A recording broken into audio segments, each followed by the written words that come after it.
Hello, everybody. Welcome to, there's no time, the 24-hour stream, I guess, where you see this mug here until 12:25 p.m. tomorrow. It's an ambitious project. I'm aware of it. I appreciate your support right out the gate. And we are kicking this off. With something very fun here. Okay? It's a new concept, and we'll dive right into it. But before we do, let's all greet all the guests here. First, a big happy birthday and happy new year to Brian Scally, who it's his birthday today. Happy birthday, Scally. Thank you. Happy New Year. I'm excited to be here, start off the birthday right. So thank you again. No What problem. What is it like to have the easiest trackable birthday and age? Yeah, it's pretty solid. Like, that is pretty solid for it, not gonna lie. Do you feel like you get overshadowed by the new year? Like, that's... Well, see, when I was... Fuck the new year. This is Brian Scally Day, all right? When I was a younger youth, I did used to think that the ball dropped for my birthday, personally. So yeah, that's what I was gonna say. Like, everybody's celebrating the new year of Scally, like every year. Fireworks and everything. Yeah, so started with the narcissism early, but it was good. I was happy with it. So, I mean, yeah, it's been, up and down. Well, next in this rotation, I'm going by order here.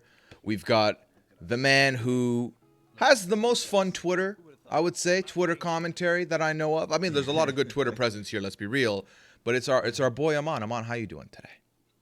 Hello, everyone. Happy New Year. Really excited to be done with 2020, moving into 2021. So I'm excited to be here. I'm like rooting for you, Puya. This is gonna be good. It's gonna be so fun. I'm gonna be checking in every now and then, all throughout the next 24 hours. So yeah, I'm just happy to be here and happy to help you start this off. I appreciate your presence, as I do all of you being here. Thank you to all of you for being here once more. Obviously, I'm gonna be thanking a lot of people today. I'm just ready. It's like an award ceremony. But next, she has a season in her name, but she never goes out of style. It's Jenny Autumn. Jenny, what's up? Wow, that was smooth as hell, man. Happy New Year, everyone. I am here, and that's the most that I can ask of myself. So I hope that everyone, I know that New Year's resolutions are a thing, but I hope that everyone is just keeping it very low tier right now. Just just be kind to yourself today. And in this year ahead, we're just surviving. And that is enough at this point. So I'm at least holding myself to that. Be like, you know what? I made it to January 1st. We're good. I have 3 beverages here. I'm making sure I'm extra hydrated today. I've got coffee, I've got water, and it's New Year's Day, baby. I got a mimosa, so. Treat yourself. I love that. And then last but not least, the man who a lot of people rung in the New Year with last night, Kellis made a big appearance on that VOD. I watched the VOD this morning. It was a lot of fun. It's our boy, Taryn Armstrong. Taryn, how are you doing today? I'm doing very well. Very excited to be here to help support you and the 24-hour stream, the ill-advised 24-hour stream. Taryn on his VOD last night was like, guys, you don't have to stay up with him to do this. You can watch the VOD will be there. You don't have to do this to yourself. Just be healthy, guys. That's all I want you to be.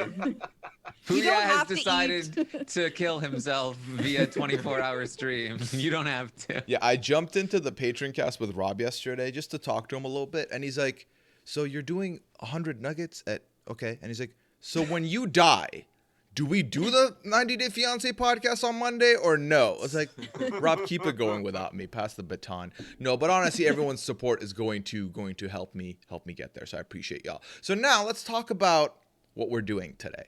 So this is a new thing we're debuting on this here stream. I did not create this. There's a show on the All Def Digital channel on YouTube called Black Blasphemy that does this. So I've kind of taken their format and then repurposed it for us here. The way this works is all 5 of us have submitted some of our hottest takes, opinions into a Google form that is being moderated by the moderators. We don't know what's in there. I don't know what they've said. They don't know what I've said. And we're going to go in a order. The mods are going to send us over a prompt. So for example, when it's my turn, they're going to send me a prompt. It's going to belong to one of the other 4. and I'm going to use my time to deliberate, ask people questions, figure out who said this, complete audacity, and at the end make a guess. And if I'm right, I get the point. If I'm wrong, if I guess Scally will be like, it's not me. And then Jenny will rise up and be like, so this is why this take is how I feel. And it's going to be shock. It's going to be awe. It's going to be fun. So we'll see how this goes. And you should be able to see the prompts on screen. Now, I did not figure out exactly how we're going to do this with like, I have Scally's prompt. How am I going to deliver that to Scally? I think what I'm going to do is figure that out. I think that's what I'm going to do. Okay. So, mods, why don't you just send me the first prompt as I pull it down into the screen here. Now, the doc's available. So I'm going to be the first one guessing. So if Are they going to send them to us as well? That's what I'm trying to figure out the best way to do that. I was like, what should I be looking at? Yeah. I think I mean the mods have access to all of you. I think we can say if they DM you, would that be the best way to go about it? Like if we keep the DMs open. Wait, on where? On let's say Twitter. Let's say Twitter to be easy. Okay. Mods, if you're hearing this, just to have the Twitter access handy and ready to go. Works for me. Works for me. Yeah. So I think that's how we'll go about it. And yeah, I'm excited to see how this goes. All right.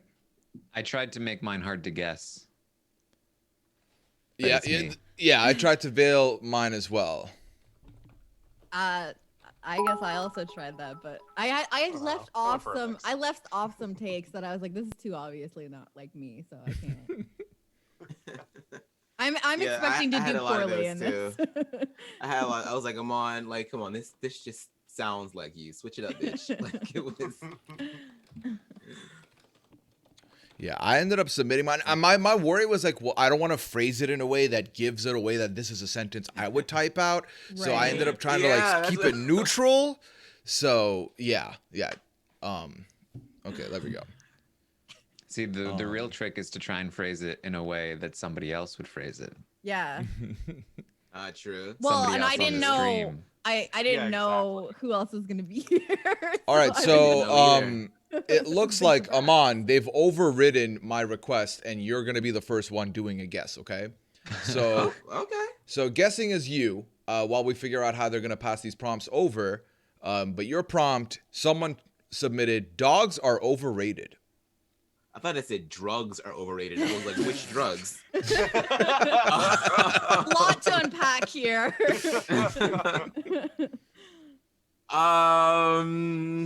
Dogs are overrated. Interesting. We were just talking about dogs before this stream. That's true. I don't believe that Scally would say something like this. Although he was because you were about to say something about dogs, and then the conversation shifted to something else because you were talking about how, you love how your dog does not wake up without you. I don't think it's you. Okay. I mean, this could obviously be something that Taryn would say, but Taryn's not that obvious, or maybe he wants us to think it's not that obvious.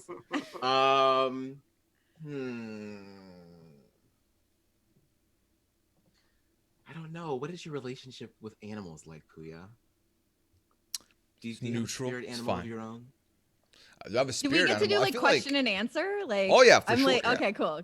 I mean, I feel like if I had to pick what kind of animal I am or what animal am I would go with like a turtle. Just slow, low key, chill, non-problematic. Maybe a cat, based on how you just lounge around. I feel like that would be appealing to me to describe myself. But yeah, a very neutral relationship with animals. Okay. I'm an otter. Jenny, I feel like when we were talking about dogs, you said that you would get a dog, but you can't have it in the place that you're in now. So that sort of like speaks to me as if it's not you either. So who the hell is it? I don't know. Would Taryn do a 4D chess move like that? Would he do that? Of course he would.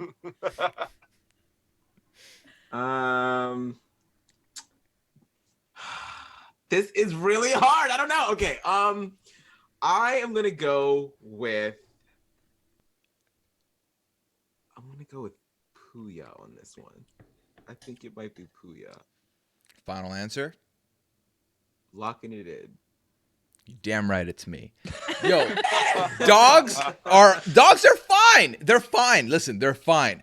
But like, I feel like when you're just like man's best friend, like that's a step too far. Because Have you had a dog, Puya? no, I have not. And dogs don't fucking like me. I've been chased down by a dog before. So dogs don't like me. So the feeling is relatively mutual because dogs don't like me. I'm allowed to like think they're a little overrated. Here's the thing. I look forward to having a dog in the future. This is the truth. I know Liana wants a dog. I would like a dog. I feel like I would love my dog. However, I feel like there's a lot of maintenance that goes with it. I feel like why as a society, we're like, baby pictures, no. But give me pictures of your baby dog. Like, I feel like that's the same thing. So why is that different? But yeah, listen, I picked this take. I put this take in because I knew it would be a fire take. And it's something that I think overrated is the word here. I didn't say they suck. I didn't say they're awful. I didn't say they're garbage. I don't believe that. I just think that, little overrated. And also, man's best friend in 2021 canceled. Yeah. Like, Yeah. So sorry, we cannot refer to dogs as man's best friend anymore. I mean, I will say I was definitely a little bit more on the cat side of things when I was growing up, but I don't know what it is about my young adulthood. I just really, really want a dog. I just really want one right now. I just feel like this is an invalid take until Puya has the experience of owning a dog. okay. I mean, listen, I would love to be proven wrong. And I look forward to when that moment happens. I saw Liana type something in she put Bidums in the chat. Liana, not like this. Like, let an hour of the stream go by before I get shat on by you, okay? Puya, the other thing I will say is when you were discussing like why is it that we don't want to see pictures of your babies, but we'll see pictures of your baby dogs, is that I'm pretty sure every baby animal is cute, and some human babies, they ain't cute. Baby hope dogs you are do. objectively They look cuter like than baby aliens. humans. I feel that's fair. That's fair. Objectively. Listen, I have to So- dig my heels down and Yeah. I rest my case. I'll take the L on this one. I'll take the L on this one. Please, mods, please flip the script. Give me someone else. It's someone else's turn. Pass the baton. So we're gonna I'll get just do these in this. Twitter, correct? That was really I stressful. believe you're gonna get them on Twitter. They are updating the thing, so I can also just tell you what they put our way in the document as well, if need be. So yeah, but no. Yeah, The anticipation. I'm like nervous. I just need people to know I'm not a dog hater. That's not my stance. Why would I, even if I was, which I'm not, why would I come in and say I am? Am I trying to like split the audience? Am I trying to like get myself like ruined? No. They're Yeah, Puya wants they're to okay. start his 24-hour stream by like alienating half of his audience by saying dogs are trash, and if you like dogs, you are trash. So what Puya's saying is he is a dog hater, but he won't say it because he doesn't want people to be upset right now. Yeah, I'm doing the 5D here. You saved this for hour 23. It's like, since you've already committed here, let me tell you what my thoughts are. All right. Yeah, I don't know. Mods, let me know on the update here whether or not this is being sent to the person in question, and then we'll figure it out. My DMs is open. Slide. Who's guessing this one, Daquan? Me? Taryn. So this one's for Taryn. Taryn, the worst part about pineapple on pizza is the fact anyone thinks this is a take worth sharing. This sounds like Scally. It sounds Does it? like something Scally would say. Okay. It's just the cadence of it, the thought process that goes into it. It just feels like it's a very meta take on takes.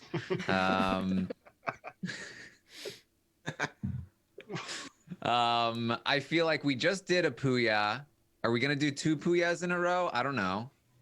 Speaking I of also- meta, Yeah, I also feel like Puya just had dogs are overrated, and then he's gonna go straight into the worst part about pineapple on pizza is the take. People think it's a hot take.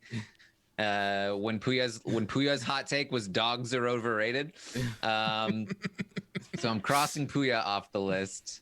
I could see it being Jenny as well. I think I'm not sure. I don't know if I've like really dug into like what kind of hot take would Amon have, but you did laugh as though this was like funny and you were hearing it for the first time. So that makes me feel like either you're very fond of your own jokes or this is not you. I am very fond of my own jokes, but yeah, we're all podcasters. We're all fond of our own jokes here.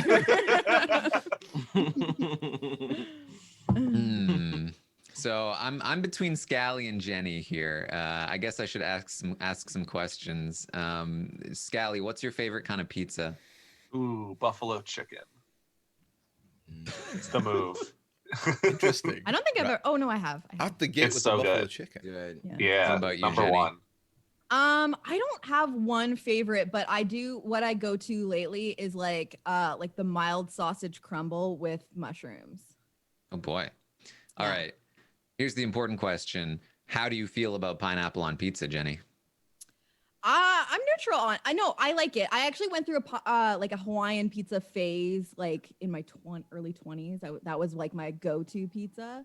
But like if I were to order like 2 pizzas, I would be cool with getting it on one. But if I can only have one pizza, I'm probably not getting one with pineapple. That's not like my like sole pizza experience. Okay. What about you, Scally?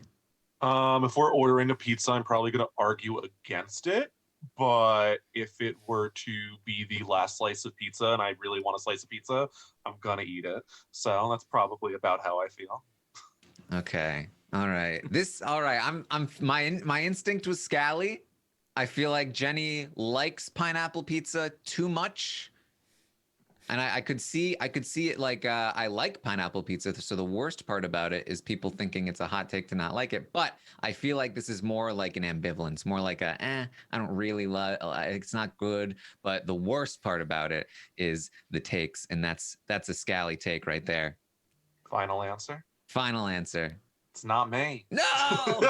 Ooh, It was I thought it was me! Scally too. Hey, I was convinced it was Scally too. Hey, I've ranted about like just like the typical conversations that people have, like I've ranted about like must love tacos on like your dating app profile and how fucking boring that is. Nothing drives me crazy like people talking about pineapple on pizza like it's like a very fresh conversation. It's so played out. Nobody cares. Let people enjoy their pizza, whatever.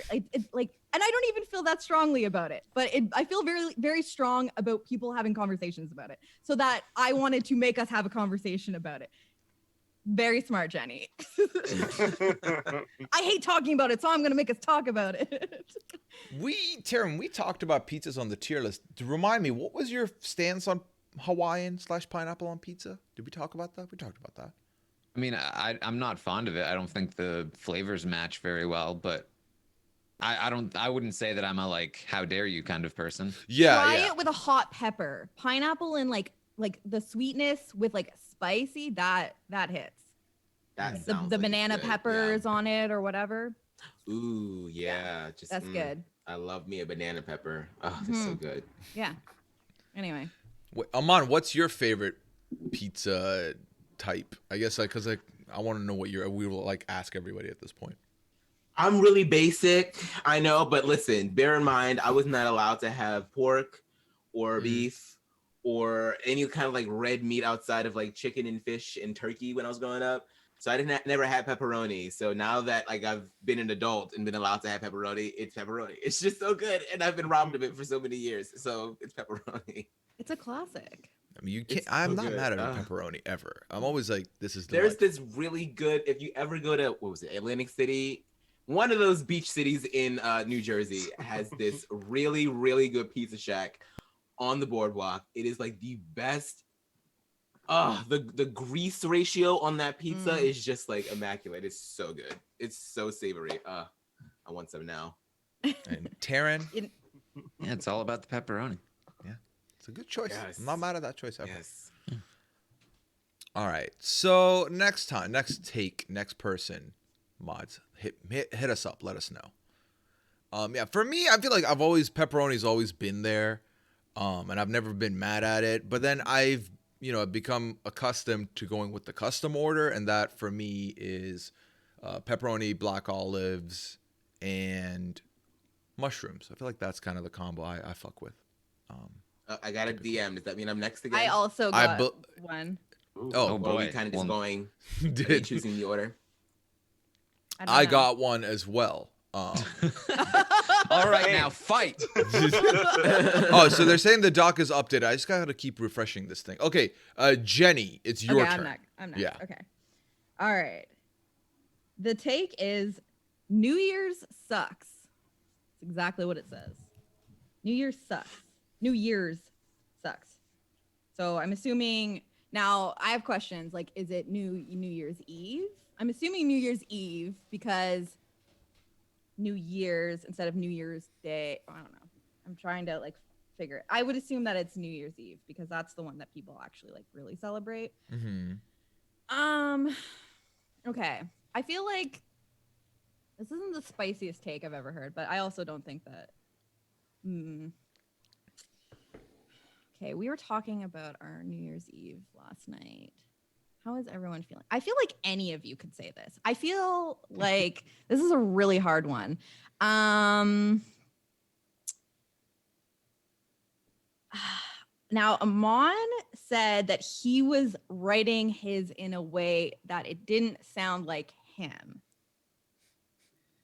And I feel like this just is like so short and to the point. Like, it's like, you know what I mean? Like, normally he blathers on. yeah, my friend Amon, like, I feel like he's In got more this to take, say. I will talk than this. about. Yeah. Where is my essay? You know? Oh my God. Hey, I'm being dragged. I don't shut up either. That's what I'm saying. You heard my take. It was like 1,500 words. So I don't know, but I really could. I feel like okay. I don't think that Scally is gonna say that because his birthday is literally New Year's Day, and so if anything, it's like the starting of Scally season, which he's probably gonna be celebrating, even if he isn't a big birthday guy. So I feel like it's probably not Scally.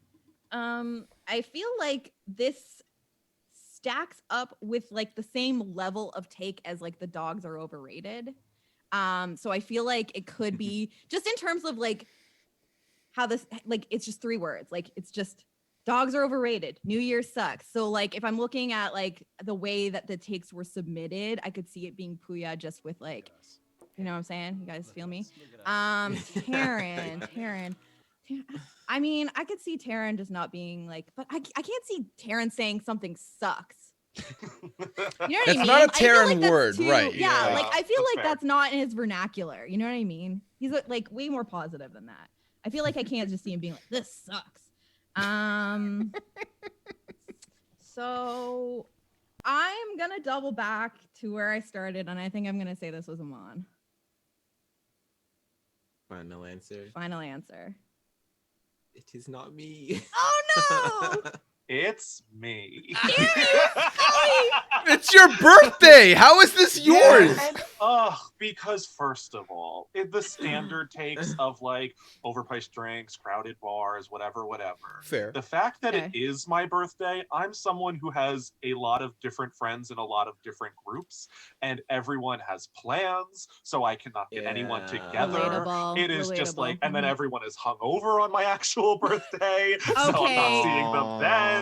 So this was a great day growing up, especially high school, college. Very fun birthday. Post, no. That is a good point. Fine. But like, if I'm coming in with a strong take, like, yeah, like someone says in the chat, like, I want the attention. Yeah. Because you should. Exactly. Yeah. Okay, that is fair. I didn't even think of the part of like, okay, if everyone's gonna celebrate the day before, celebrating something entirely different, your birthday rolls around and everyone's like, I'm sleeping for the next 24 hours. So Do you know what time you were born, Scally? Do you know what time you were born? Was it like during the countdown? Your mom was just like, I think it was 9-something a.m. I was like the first in the hospital, but not the first like. I'm a 9 a.m. baby too. Ooh. Yeah. Morning, baby. Okay, well, I'm gonna. Yeah, I'm a 10 p.m. baby. Hey, me too. Hey, Taryn. The Nighthawks. Aman, what time were you born? Just to round out this discussion. I was born. What time was that? Oh, I was born 9:59 p.m. Yeah. Oh. Hey, close. So We'll basically take you. like the We'll accept same, you as yeah. part of the crew. 10 p.m. Yeah. crew. Yeah. And then my sister was born 12 minutes later. So my mom had a night that night. I was wondering why you knew the exact time, and that makes sense. Like when the twins, it's pretty. My mom would always sing us happy birthday like exactly at the time so that we both felt special on. Oh, I love that. What I don't love is this next take. So it's my Wow. turn. Pancakes / waffles, etc. for breakfast is for babies. It should not be a breakfast food. Babies, I feel like that's a stretch. So let's break this down. First of all, I don't know if you know this about me. I'm pancakes over waffles personally. I know that's not a popular take. No, I'm with you. We've discussed. We've this. discussed Yeah. this. The for babies is interesting because now I'm going back to what you were doing, Jenny, where you're like, Taryn wouldn't say it sucks. Would Taryn say this is for babies? I feel like that's not a Taryn thing. But also, Taryn did ask me if he should be, like he's mentioned, like he's trying to like throw us off. So I'm going to just ask questions here right out the gate. So Aman, what are your thoughts on waffles and pancakes? You like them? I think they're interchangeable a little bit for me. I guess it kind of just depends on the mood that I'm in. I like that you can create like little pockets of syrup with the waffles, but then I also just like the way that butter would just melt into a pancake. So, it really just depends. The syrup is the real choice. That's the real choice for me. Not so much the pancake or the waffle. Scally, if you were getting any breakfast food right now, would this be in your short list or no? Ooh, right now, yeah, waffles is on my short list, especially chicken and waffles. I'm a big fan of for the brunch. I would probably lean for them more of a dessert, and I'm linking French toast in here. I'm a waffles, French toast, pancakes guy. So sorry about it. So the fact that you're bringing up French toast makes me want to like not include you in this. Taryn, the prime suspect, Taryn. What was your, outside of, what's your ideal breakfast? Just first and foremost. Ideal breakfast? Oh, that's tough. I mean, I will tell you, I had a very delicious breakfast on Christmas that consisted of scrambled eggs cooked in the bacon fat that I cooked up before, cooked the bacon in the eggs, and then I put it on a nice bagel that I got from like a bagel place, like a real bagel, with some cream cheese on it. So you do the eggs on top of the cream cheese. I've never done that. That sounds so fucking good. It's good stuff. Great. That sounds great. And I also had like a little treat on the side. It was like yogurt. No, it was like what was the thing called? It was like a muffin that was made out of those little like swirly cinnamon hard things that I can't remember the name of. Swirly cinnamon hard things. Yeah. Cinnamon hard. Sounds delicious. I don't know what that is, but sounds good. Sounds good. So then my next question for you, Taryn, is in the battle of pancakes versus waffles, where do you lean? Pancakes versus waffles. I would say waffles over pancakes. Yeah. Okay. And then Jenny, you're in my short list because this sounds like something Phil would write, and I want to know if like I'm gonna find out. Phil has definitely been on my stream and said blank is for babies. You're right. What if like Phil was like, "Yo, can I put some takes in here? Like I want to get involved." I don't know. Listen, Phil gets enough time. The fact that you think that I would submit a Phil take, like he's gonna be here for 6 hours later. Like he can have his fucking time later. So I mean, you know where I land on this debate. Yeah, and would you eat pancakes or waffles? A lot of people say breakfast food can be any time. Are you a pancakes, waffles, or any time kind of situation or no? I mean, I'm a breakfast food is probably my favorite. And I think that I would do it anytime. I feel like we do the Brenner every once in a while. And so that goes into the same category. I'm pancakes first, and then probably French toast second, and then waffles last. I like that the pancake turns into like a sponge of flavor. With the syrup and the butter, it just And you ought to have sausage with. I'm like, I wouldn't want to just eat a pancake on its own. I also want there to be sausage.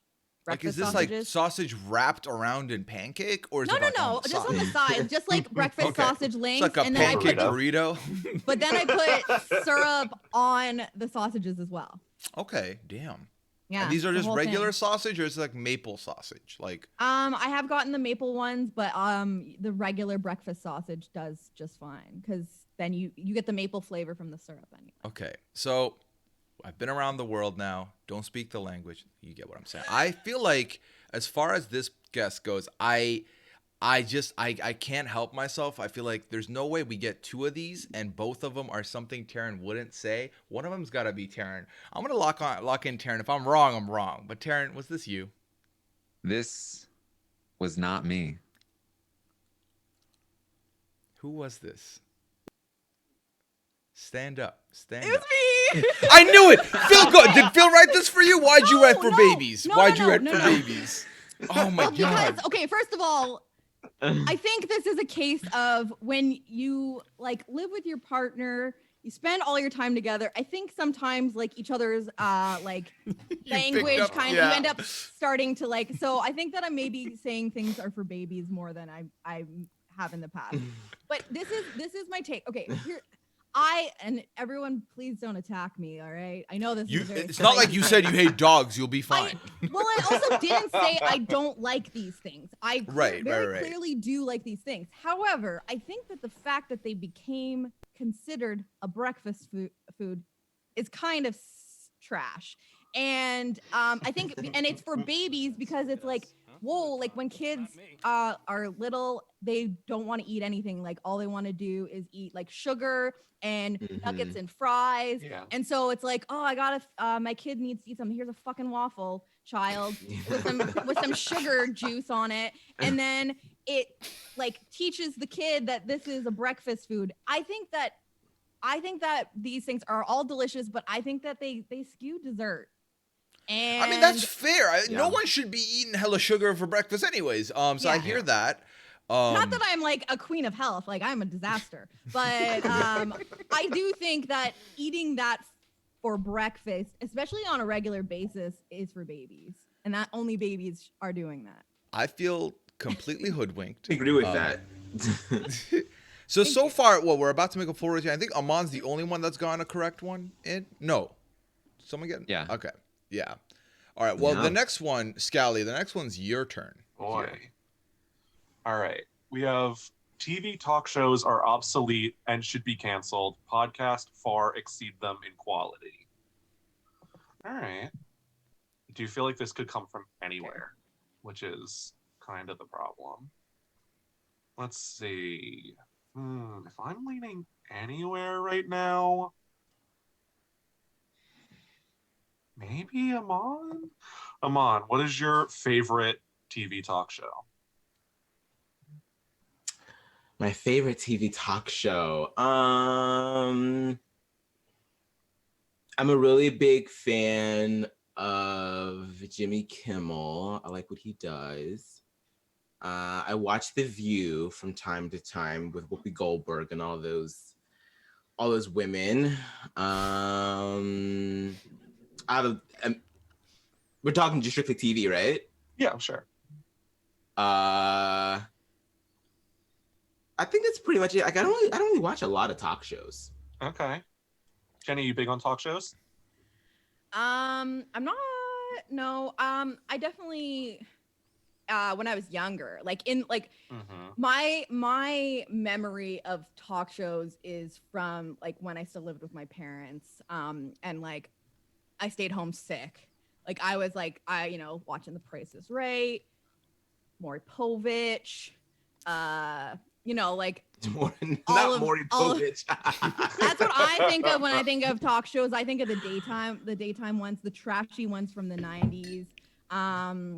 You know, Jerry Springer. I used to get a good kick out of Jerry Springer and like his the bodyguard Steve.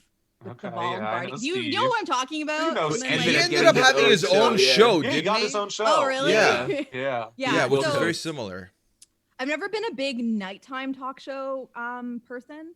I've definitely watched some. Like I watched Letterman and yeah, but I don't watch any of them now. Okay. And I don't even know. I watch a lot of Wendy Williams clips on like just on the internet for Definitely. the walls. gonna say. Oh, yeah. Wendy Williams is actually pretty entertaining. She's pretty funny. Oh, Monet Exchange from Drag Race has a talk show on YouTube that I like. That's the name that I forgot. Exchange rate, solid.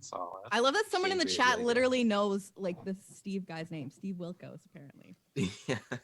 I'm just impressed. I Celebrity. remembered his name was even Hey, Steve. your Maury There we go, Povich is Steve, someone else's Steve, Steve Steve. Wilkos, so That's true. That's true.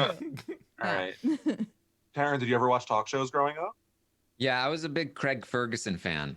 ooh, Okay. it's a good pick. It's a good pick. Yeah, I was into Craig Ferguson. I don't really watch too many though. Like my first thought was late night talk shows. Yeah. And I just remember loving Craig Ferguson because he was very funny and he had a robot. Okay. Puya. What's up, Scally? What talk show would you say you've watched the most of? Like full episodes and not just like highlights off YouTube where I got most of them. However you interpret it. I mean, does John Oliver count as a talk show or no? That's the question. If it does, that's the answer. Okay. I think If so. it- yeah, I think it's fair. Yeah, I Yeah. think that's the one I've watched the most of because like for me, we didn't really have back home the TV channels we got. Obviously, there were like some of the morning circuit talk shows, but I was at school, so I never really watched those anyways, and I never really Okay. understood them. And then the older I got with the late night talk shows, I did check those out, bits and pieces, depending on who was being interviewed. I do like what's his name? He's British, Graham Norton. I do like his stuff because I love Graham Norton. yeah, He's so fun. his panels are like the big crossover panels, and then it's just Yeah, he always shenanigans. has So multiple Yeah, they're stuff. fun. yeah, Yes. so I've watched a lot of Graham Norton as well. He would be on my Okay. list. Yeah, Gotcha. he has a talent. He has a real talent. He's Yeah. good. They're so funny. I was just watching clips last night. I feel like I'm gonna go with Taryn here. Final answer. Final answer. This was me. Oh. Nicely done. Yeah, no, I had a little suspicion. Yeah, I just feel like talk shows suck on TV. They're just way overproduced. The conversations are way too stilted. There are like some good ones that still exist, but as most of you even mentioned, like pretty much all consumption of talk shows nowadays comes through the clips on YouTube. Exactly. For Which sure. like just online content suits conversations much better in my opinion. Yeah. No, yeah, I agree. I feel like talk shows were for when I was like homesick from school. There was nothing else on. Legit. So Same. it's like, all right, Regis and Kelly's on. I guess I'll watch that because I'm still waking up. But otherwise, yeah. No, I pretty much agree with this. Yeah, I feel like for me, the glass shattered and I just couldn't get repaired after I realized that, oh, they pretty much call them in advance and tell them which stories to like use. And then the way they steer the conversation, when you know that, it's so obvious what they're doing and it does take it away from me. I like the more like, I feel like, especially like doing podcasts and stuff, it's like there's a lot more fast and loose. It's like, yeah, there's like maybe a skeleton of what you're going to tackle, but it's not like you're planning all that ahead of time. And I appreciate that way more because it comes off way more natural. It's way more fun. It's way more spontaneous. So I 100% agree with this take. That's for why I sure. loved Craigie Ferg at the start of every interview to rip up his He cards ripped and it. throw He them ripped the away. cards. That was brilliant. Yeah. Yeah. As soon as Nope. Taryn said Craig Ferguson, I was like, all right, that's not like a typical answer. And so I feel like he had to go outside of the box Yeah. to find one. Also, I would not consider John Oliver a talk show. That's like I felt like that any was a of bit the of a stretch there. Yeah. Any of like the political ones where it's not like a live Panel, panel talk Yeah, with yeah, people. yeah. Right. That's Yeah. fair. That's fair. Yeah, I think Graham Norton ends up being the one then. Yeah, like James Corden, I don't know how you have a job, buddy, but whatever. Benham. We'll move on. Benham. All right, Aman, it sounds like you're the next one here. Is it to me again? Yes. Okay. Food and drink as a category should just be food. Everyone gets that drinks are included in food.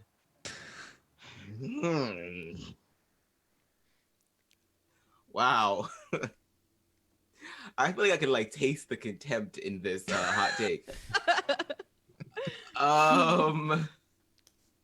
Who the hell would say this?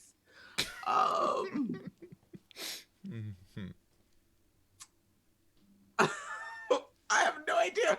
Okay. I like for some reason like I'm not getting a Jenny vibe from this one. Puya. I don't think that Puya did this either, only because you spend so much time doing tier list Tuesdays and you have talked about food and drinks separately. And if you really felt this way, why not just mash it together? Let's just throw away the rules and just put Sprite in the same category as Doritos then. Go great together. It's a good combo. Scally and Taryn. Which one of you said this? I just wish I understood the rationale behind this. Because if it's just like food and drink are both things that you consume, well, there's a lot of things that you consume that are neither food nor drink. So why would we put those in the same? Like, what's the logic behind this? Well, Taryn does like yogurt, which is sort of like food and beverage at the same kind of time. Is it? Maybe y'all. Who drinks their yogurt? Yeah. No, babies. I mean, you can like drink your soup, you know what I mean? But people still say eat soup. Yogurt is not the same consistency as Yeah, it's soup. definitely got that thickness. Kirsten not, would say but, that like, yogurt is a yes. soup. If you're drinking your Not yogurt, the something best. has gone wrong with your yogurt. That yogurt's bad. Throw that yogurt I mean, out. hey, I've had some, you know, some liquidy yogurt sometimes. There's literally yop. Is that a Canadian thing? That's a yacht. I've never. Oh, heard of okay, that. I think What is so. It's literally like a little like plastic bottle of like It's like yogurt Go-Gurt. beverage. Is it like yeah, Go-Gurt? But isn't Go-Gurt in a tube? Yeah, Yeah, Go-Gurt or is maybe just delivered to animals you in a drinks way or that you can, something. yeah, This is literally like in a little plastic like drink. like little shot bottle. Yeah, they're Yeah. like this big and like they're white with a label and it's drinkable. I've never had it. It's disgusting. There's if something you like ask that me. marketed to kids here. I forget what it is. Is it? I don't remember. Animals? Yeah, it's Danimals. Okay. All right. I mean, Scally, do you I don't know. Do you have hot food takes a lot of the time? If you had to come up with a hot food take on the spot, A hot food take on the obviously spot. that's not this. I don't know. It's like I already used them. Yeah. Amon's playing the long game here and trying to like Let me Get get points your further. answer. Takes. yeah. I'm really stuck between these, so I really don't know. And watch, it's like Puya or Jenny, and I'm completely off base. I'm gonna go with Taryn. Final answer. And that's my final answer. This was me. Ah. Oh. 2 for 2. Damn, mine's Something good. about the yogurt, just like I was just getting the vibe of yogurt for some reason. I don't know why. Look, Puya made these in categories, and one of them was food/drink, which automatically disqualified Puya. He made the category food/drink. I know. To be fair, much. the mods made it all. I didn't touch it. Oh, there you go. Yeah, when I heard it, I was like, oh, someone got this take prompted by the form. Yeah. Like, what are my food/drink takes? And I was like, why does it need to be food/drink? That's extra. Like, when you say food, you know what you mean. Like, you can say, if you said, what are your food takes? You would say a drink take and nobody would blink an eye. Right. You know what I mean? That makes sense. It's just unnecessary. Yeah. Okay. I'm not mad at that. I can agree with that. I'm not. All right. So, Taryn, you're the next one here. Okay. Oh, do I have a thing? Should do. And if not, I can read it. I can read it to you. I think my message from, I think I have an old one. Does it start with if you spend? No, it's New Year sucks. Oh. Which was also mine. Was it the? Yeah, no, mine was. Yeah, I had an old one in my DMs also, but there's a new one on screen that I say. Yeah. Oh, Where? yeah. We're on screen. So it's. On Puya stream. I'll read there, it out sorry. to you, Taryn. It's if you spend more than around $70 on a bottle of booze, you're wasting your money. It's good that I got this one. I don't can see think why anyone they would- gave this one to you. I don't think Yeah. anyone would have guessed me on this one. If Eliminate. you spend $70 on, how about you spend 5 cents?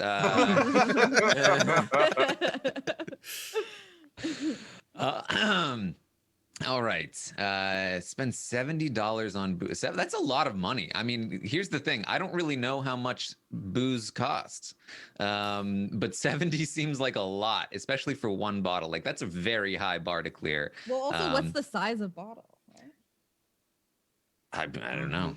I mean, I figured, they're typically there's the biggest size. It's like so. I just want to. so I just big, want to hear Taryn's interpretation of what the size of a bottle of booze is. Your size It's like is- a bucket. I mean, the largest size I can think of is like it's probably the height of a wine bottle, but like it's got like a chonky bottom, like a whiskey. Chunky. Nice chunky A handle. Chonky. Yeah. Chunky bottle. And spending $70 on it is so much money.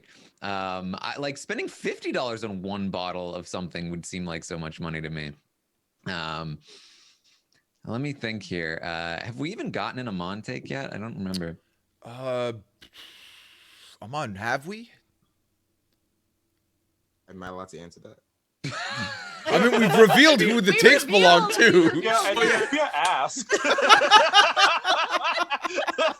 Like, I don't think He's you would really- ask. I'm like so Secretive. I'm like so steeped in like game Yeah, mode right Amon's now. trying to win this today. Like, I'm telling you nothing. No, we haven't had any. We haven't had any of my takes yet. No. Okay. Oh, wow. Oh, we're gonna get one soon. All right. It's just like I think I'm thinking about like who would say if you spend more than $60 on a bottle of booze, you're not wasting your money. Because that's a lot of money to spend on booze. Jenny has an alcoholic beverage on her right now. on her person.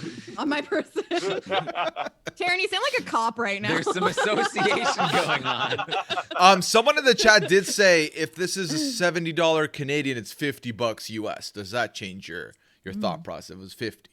Oh, some extra leverage that here. currency. Yeah. It does sound like it could be a Jenny take. It does. I could also see I think I could maybe see Puya with this one. I really could see any of you. It just I'm getting in an Amon sense, just because we haven't had an Amon answer yet, and I feel like Amon likes classy things, but is smart and recognizes that beyond a certain limit, it's useless. You know what I mean?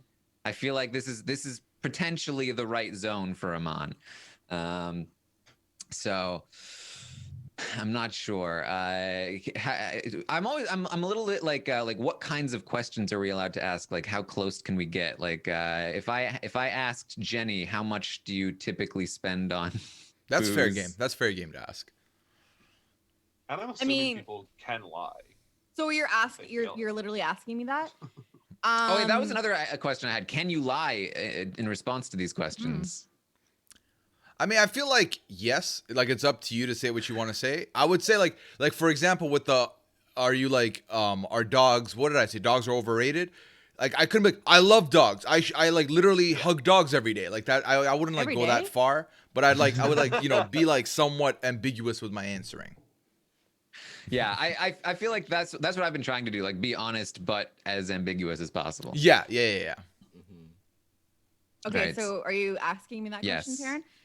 Okay, so if we're talking about like I will have if I'm like stocking up, especially in these trying times when you don't want to be going to the store very often, like I will definitely spend more than $70 sometimes in a visit, but on a single, say like a bottle of wine, if we're talking just like a bottle of wine, I'm typically spending $20 Canadian max, I would say. My favorite wine is usually around that. So that's like $15 US. Yeah. But then like, I mean, a bottle of liquor, depending on like the size of it, like if you're just talking about like a bottle of vodka, for example, like it depends on the size of it. But I typically would not buy bigger than like a 40 ounce, which is usually around $40. So I would say no. That's $20 to $40 range for a bottle, I would say. Okay, how about depending you, on it? Yeah.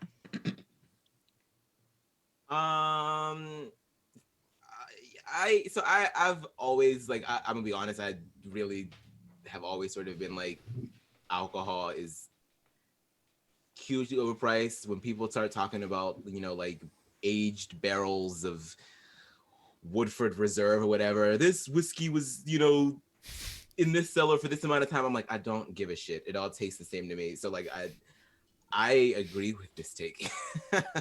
Ooh, interesting strategy, Aman.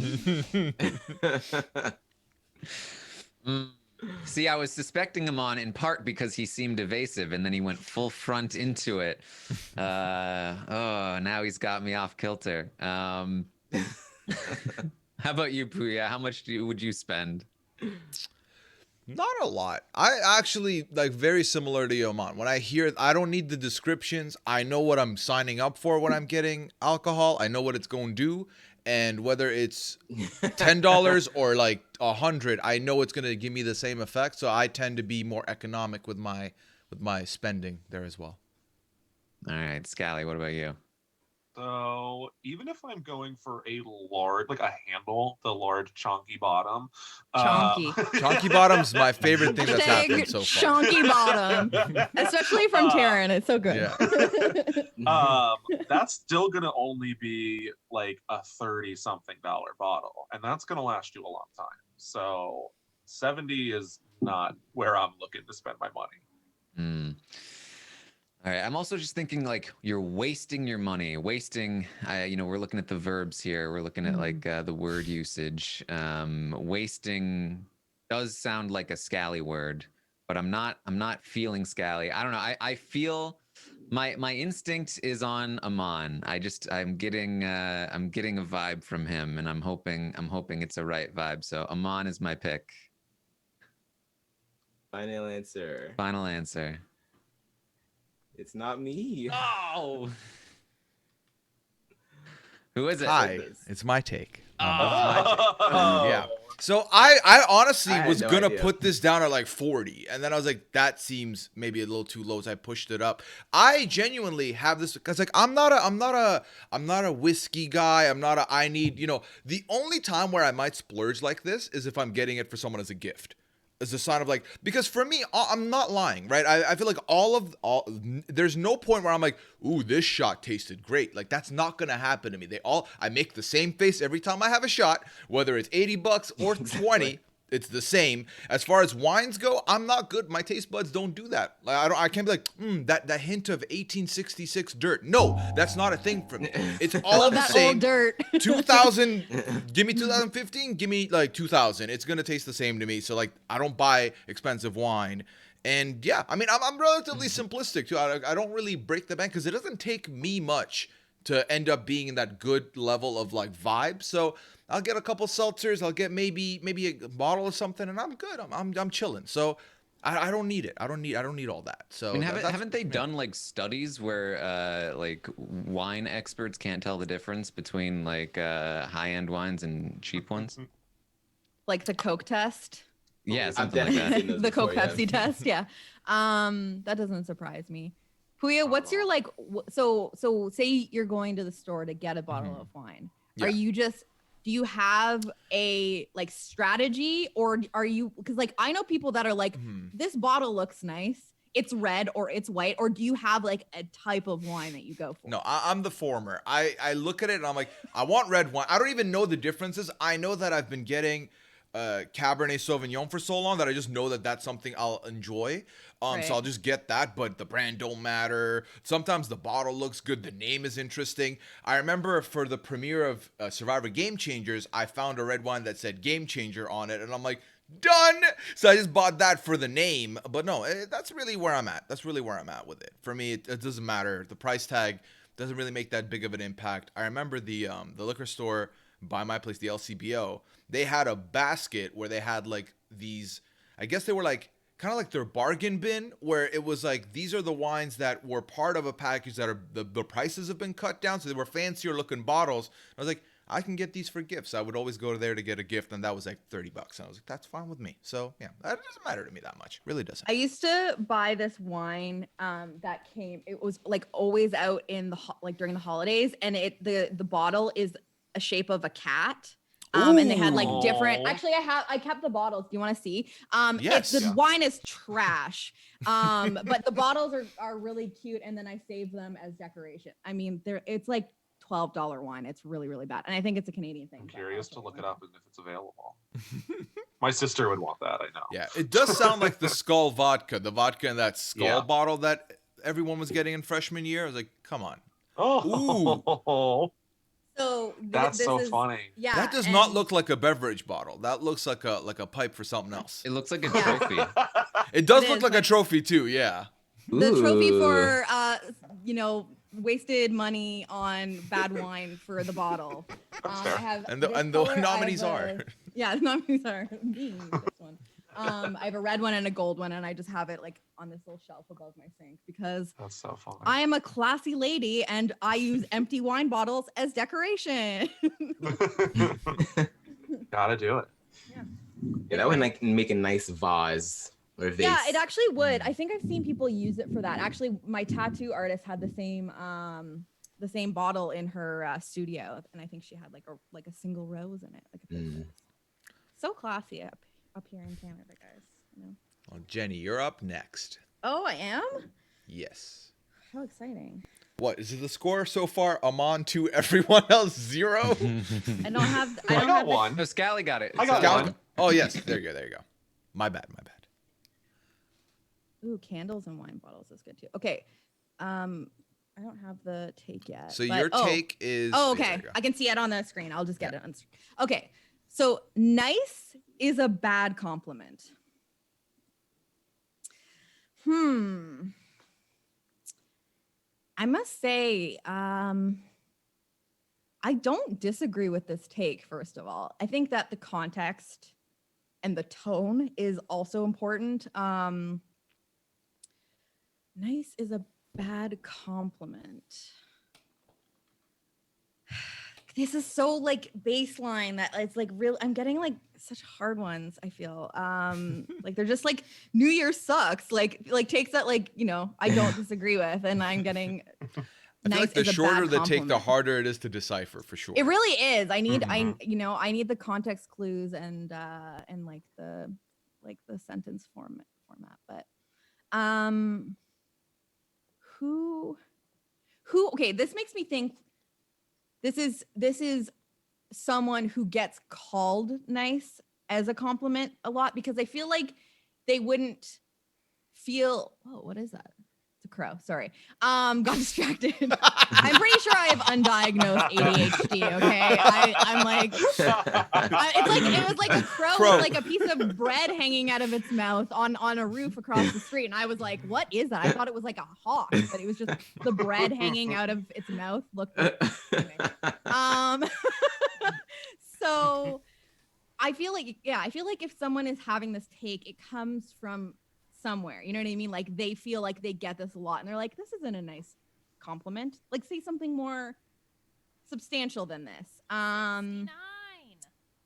So who do I feel like gets nice a lot? 69. I mean, it's such a base, it's like, I don't know, it's just such a basic compliment anyway.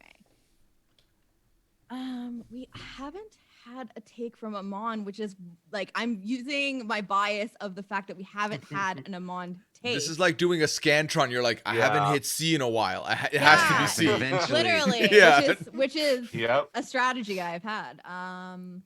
So yeah, probability is eventually going to come into play. We got to hear from Amon at some point. And Amon, I feel like people definitely would say that you're nice because you are nice. I'm never gonna call you nice ever again. Thank now, you. if this was you, because I don't want to. But I get it too. Like sometimes, like someone will like give you a compliment and they think that it's like they're like, "Oh yeah, you're great," and it's just like you just can just tell by the way you're saying it. It's like, am I great though?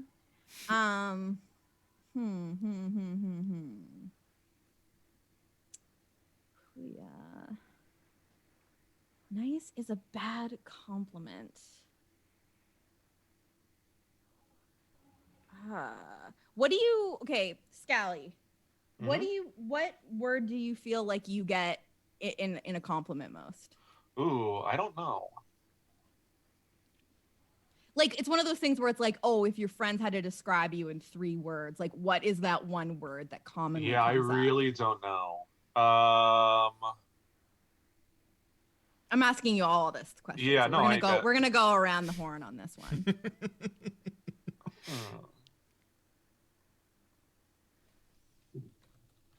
I don't know. I guess like caring, friend. I don't know. Like I prefer funny, but Hey, Phil said it in the chat. He did. Oh, say there we it, go. That was his first. Yeah. But yeah, I don't know. I don't know if there's like a one that is across the board. Okay. Amon. I think people usually tell me that they just appreciate like how energetic I am, like how I, I'm always trying to remain cheerful. I think that's the Passionate. one that I get a lot. Taryn, are you saying that for you or are you No, I was saying saying that for it for Amon? Amon. Okay, cool. So what Just do you trying to think for turn it into you? one. Passionate's a good one, yeah. Yeah. That is a good one. Mhm. I don't know. I feel like this is a good question for people that aren't me. But when I was thinking about it, I feel like maybe smart. Maybe smart is the thing that like people the- use to yeah, describe me. okay. Yeah. Puya? What'd you Puya's say? chill. Puya's really Chill. chill. I feel like I get that a lot. Well, fuck you guys. You gave me nothing. Actually, sorry, it's not chill. It's nice. people tell me I'm nice.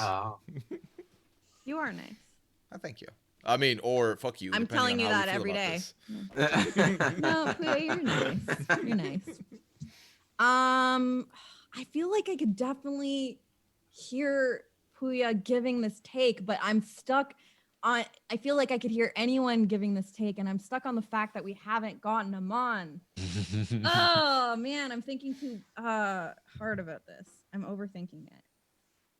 Fuck. Okay, I'm just gonna go with Amon. Because it literally could be any of you. So final answer, Amon. I'm probably wrong. It's fine. It's not me. I don't know where my takes are, but they're not here. Did we get a takes from Amon? God. Okay, who was it? It's me. Yes. So Okay. nice is fine if it's in addition to other things. But if I'm like, you're like, oh, we're gonna hang out with my friend. I'm like, oh, what are they like? And you say, oh, they're nice. They're nice. I don't want to hang out with your friend. They're boring. Yeah, like if that's all you have to say about it, yeah, for sure. Like It's just like not a talk your friends up creative. better. Yeah. Like it's just like an additive to a better compliment. Yeah, and it doesn't really like yeah. indicate that you like that person Yeah. at all. Mhm. So I can They're hear that. nice. Yeah, It's because I- you have yeah. nothing better to say.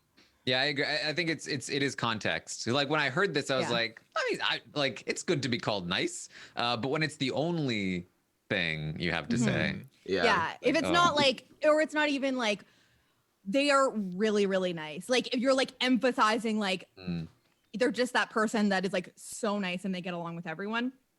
That's a little different. But if they're like, that's why I said like the tone of it is very important. Like if you don't sound like enthusiastic in the saying that they're nice, then yeah, that is definitely like they boring. I feel like if I wanted to describe someone that was uber nice, I wouldn't use the word nice. I feel like I'd probably be more likely to say, "Oh, they're so kind, they're so sweet," like stuff like that. Like see, I probably nice and wouldn't say kind nice. feel like different things to me. I don't know why.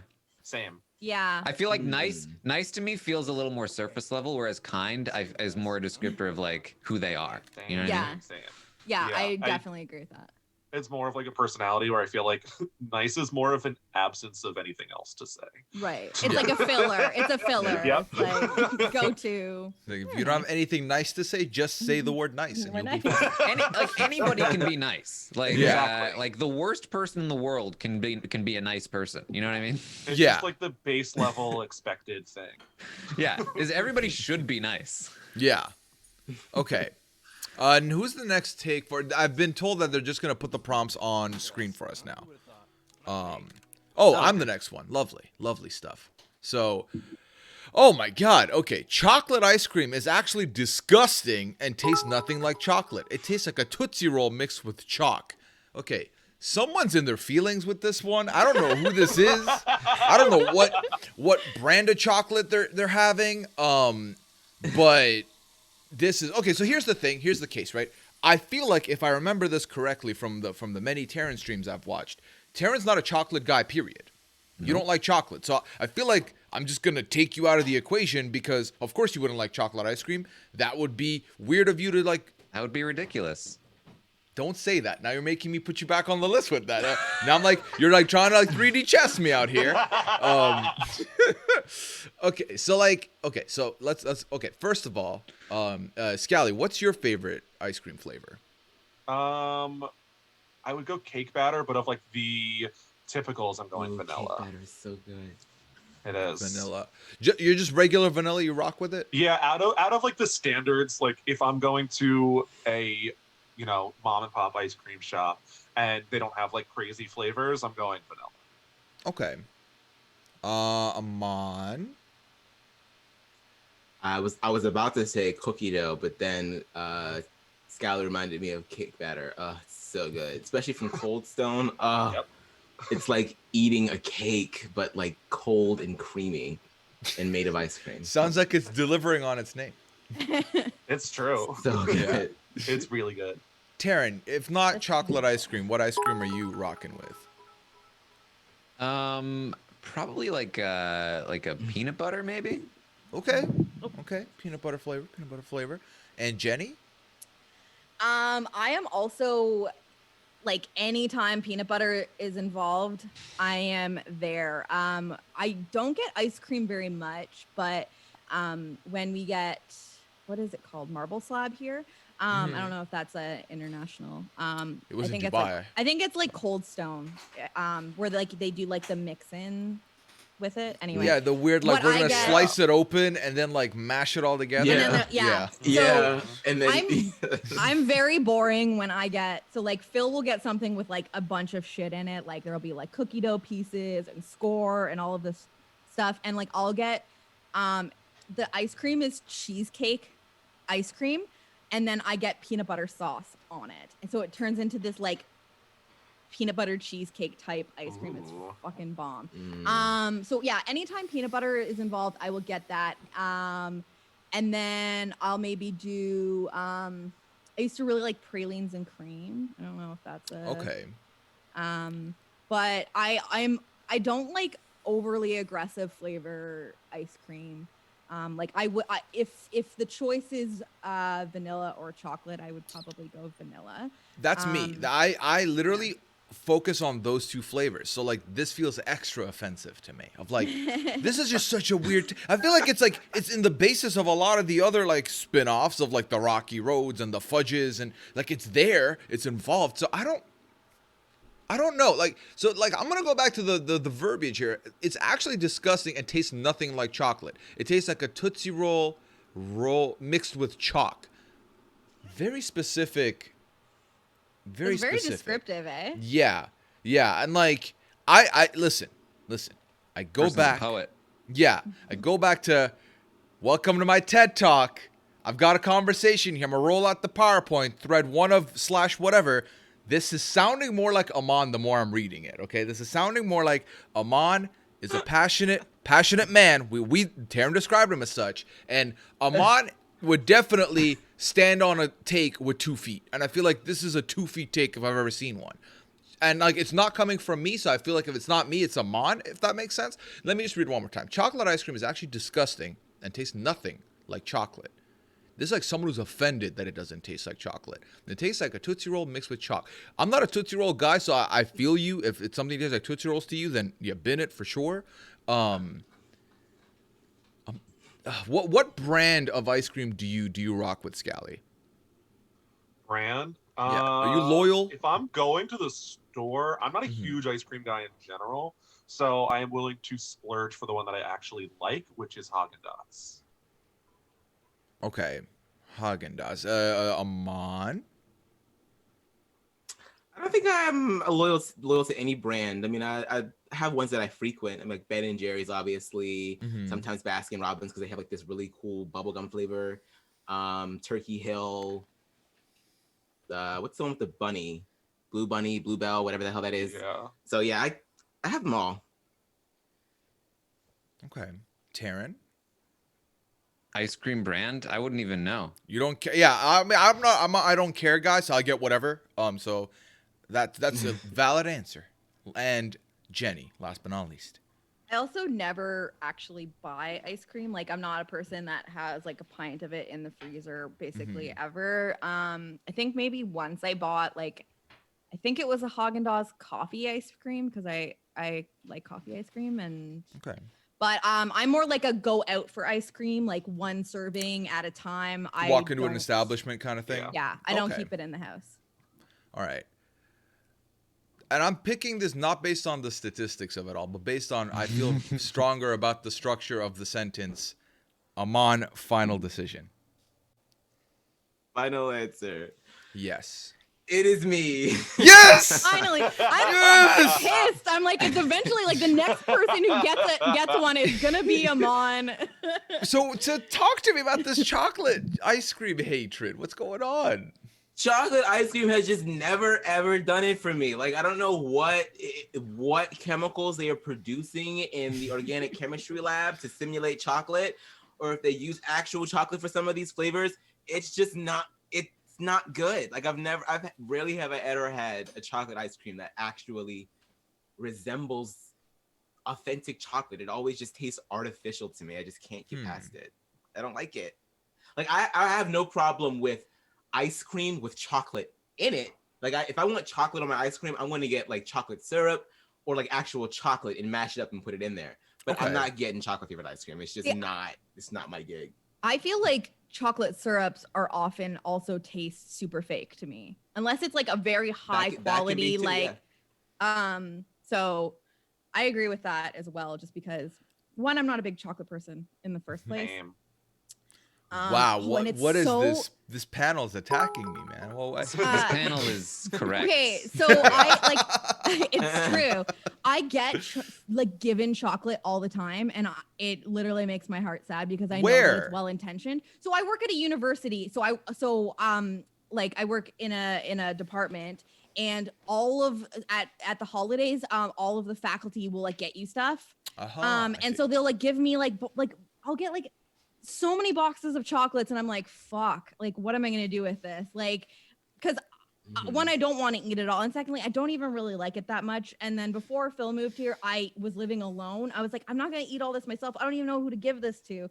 And I almost like giving chocolate as a gift. I I shouldn't even give away my take, but I feel like giving food as a gift, if you don't know the person very well, is trash. I'm not with mad you. at that. Yeah.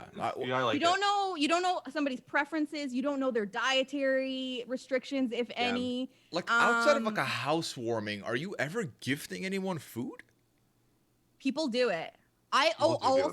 Especially when I was a kid, I was gifted chocolate constantly. Yeah. And it's always like they really feel like they're doing you a favor. They really feel like I'm a cool person. I'm giving you chocolate. And you're just like, I hate you. Yeah, like anytime I get chocolate, I'm like either I wish you saved your money or gave it to somebody else that you like knew for sure really likes it, or like, can I trade this in for a Starbucks gift card? Big time. I wish that this was my take actually now, that food is a bad gift. It's a bad gift. Don't give people food unless it's like someone you're very, very close to and you know what they like. You don't give strangers food. You got it for next time. Yeah, next time. Then everyone will know it's me, but it's fine. Glad we had this discussion, guys. Also, like picking out your food sometimes can be half the fun. Yeah. I know when what I want. When you're really hungry and you're just like, you see all the food and you're like, oh man, I'm gonna eat some of this. It's like standing at the line going into the club. You're like, you hear the music, you're getting hyped, looking at that menu, trying to figure out what I want, like browsing. I love that. I love that part of the experience as well. So I'm with you on that. Also, I want to address what BB Prez said in the chat about like if I get the chocolate and like putting it in like the staff room. One, I don't want to be that guy that's like, it's a shared staff room where everyone is in there. Like, so, Professor Dingleberry just dropped off some chocolates. I don't know why that is where my brain went. Dingleberry. I had to make up a name. Yeah, he's very esteemed academe. Anyway, so like I don't want them to see literally what they just gave me, being like, here you go, peasants. And also I almost always get this stuff on like the last day, or like, so it's like I can't, like, before we close for the holidays, so it's like no one's even gonna be around. So it's not even an option. The other thing, the other thing about people giving you food is that a lot of the time they expect you to eat it in front of them. Oh, I hate eating in front of people. Try it. Like not even necessarily like in a super awkward way, but like usually it's like, oh, they give you a cake, or or here's a cupcake, here's a muffin, here's a whatever, the bite. And you're like you're eating other things, so you're supposed to, like, if you don't eat it, now you're offending them. It's like, what is this? You're literally forcing me to consume something in my body, otherwise I'm offending you. Take it, eat the cake. It's a great take. Yeah, when we would go to like an aunt or uncle's house for like a lunch or a dinner or something, my sister would do the thing of like, I don't care what they think. I'm going to eat the little bit of portion that I want to eat, and then I'm out. And like, I don't care if they're offended. I was the opposite. I was like, oh my God, I don't want to like offend them. So then I'm like, oh my God, Dina totally is offending them. I need to like balance her out. So then I'd overeat to compensate, which was stupid because that's not a thing. We're not going to leave the house and they're going to be like, you know what? Puya he made us proud. Like, that's not a thing. So I definitely feel like I should have just loved myself more and made that tough decision to be like, I'm not going to do this dance for you, uncle. Like, I'm not going to eat this food for you. So that's not going to happen. All that being said, food shouldn't be gifted. I'm 100% with that. And don't make people eat in front of you. I feel like don't buy something with the expectation that they have to do it the way you want to do it. Now it's theirs. They do whatever they want with it. You know what's worse is that, especially when combined with giving somebody food, is when you take a bite and they're like, what do you think? How is it? Yeah. Do you love it? Yeah. It's like, I don't even know yet. I'm still experiencing it. Yeah. Let me take at least a few more bites. I don't know how I think about something on the first bite necessarily. No. Well, now I've got to answer you. It's amazing, but I don't necessarily feel it in my heart. Like, you know? Don't set it up where you're going to be... Yeah, you're going to be disappointed with my reaction. I'm going to be disappointed with your reaction. Like, it's just a lose-lose. It really is.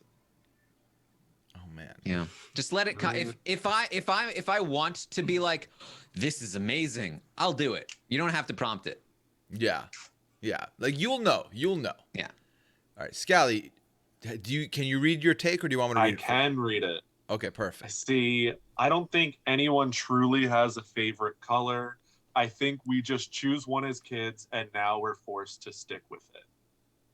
Let me go around the table and just get everyone's favorite color off the bat. Starting with Puya. It was like started off with red, has always been red, but then when I hit university, I kind of like took to the color green because I like the way it looked on me. And then as you can see with the Among Us pick, it's green for me now. So it comes and goes between those two. Jenny. My favorite color is teal or like anything in the teal family. Obviously, I go for the cyan in Among Us because it's like the closest thing to teal. You might notice my like teal-esque accent wall in my apartment. It actually was painted that way when I moved in, It's and they're meant to like, be. we can repaint the wall, and I was like, no, this is my vibe. So yeah, anything in the blue green teal neighborhood. All right, Amon. I love orange. Love orange.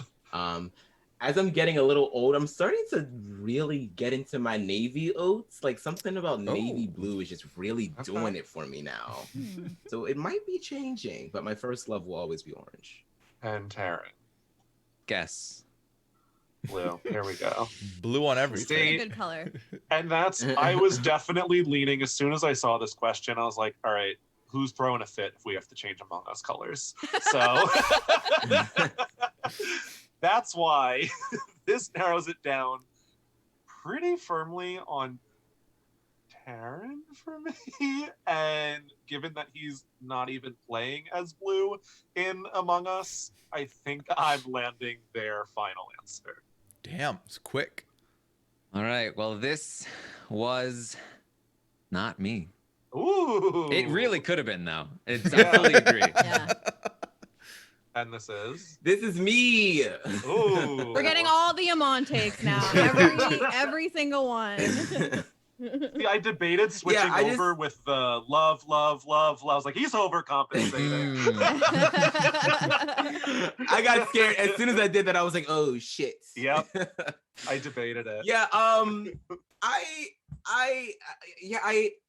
I do love orange now, but there was a moment in time where I remember being asked when I was very, very young, Amon, what's your favorite color? Because someone was trying to buy something for me. And I really hadn't thought about it at a young age. I was just like, I just said any random color. And then from then on, everybody's like, oh, Amon's favorite color is orange. So I would always just get orange everything. So I think over time, I like gave myself like Stockholm syndrome with orange. Like I was like falling in love with my captor. So it's now my favorite color, but like, I think it's beginning to branch out and I'm really beginning to find myself appreciating other colors as I get a little older. So I also feel like I don't necessarily want to wear my favorite color, if that makes sense. Like my favorite color to wear is black, you know, like I like to wear neutrals, but I'm not going to be like, my favorite color is black. Like, so, but I don't think I look good in teal. I don't know. I think if I got something in teal, I don't know if it would be my vibe. And I also feel like, wait, is teal lighter or darker than cyan? Darker. My like kind of like my wall color. It might be distorted just from the camera, but it's kind of like a darker bluey green. But no, my hat is like a forest green. I don't know, it picks up really weird on this camera. Sorry, Leah in the chat was asking if my hat is teal. But I don't think I also think my favorite color has probably changed from when I was a kid. Like I know some people are like their entire life, their favorite color is the same. I definitely wasn't like 5 years old being like, my favorite color is teal. Like, I think it was like yellow or something. Well, that's the part of the take I agree with the most is that like, cause I think it's possible to have a favorite color. I think like you can have a favorite color, but I don't think everyone has a favorite color, but everyone is expected to have a favorite color. Like you're asked about it all the time. And I agree that with Amon that you just kind of like That's why like my default was just always like, I guess blue. I don't know. But like different colors for different situations, you know? Like and you don't necessarily prefer one over the other in all those circumstances. Yeah. I used to start getting like all blue things because I was the first boy. And then it was just like, all right, here's everything blue. And then my brother got green. And I was like, no, I want everything green. So we had to swap eventually. Blue became his favorite color. Well, Kristen, I will text you a picture of my hat so you can see what it actually looks like because it's not teal. Person guessing is Aman. Aman, can you see your prompt on the screen? You can't guess yourself. Yeah. Okay. Despite the popular hatred against him, Pitbull has created some of the best danceable music.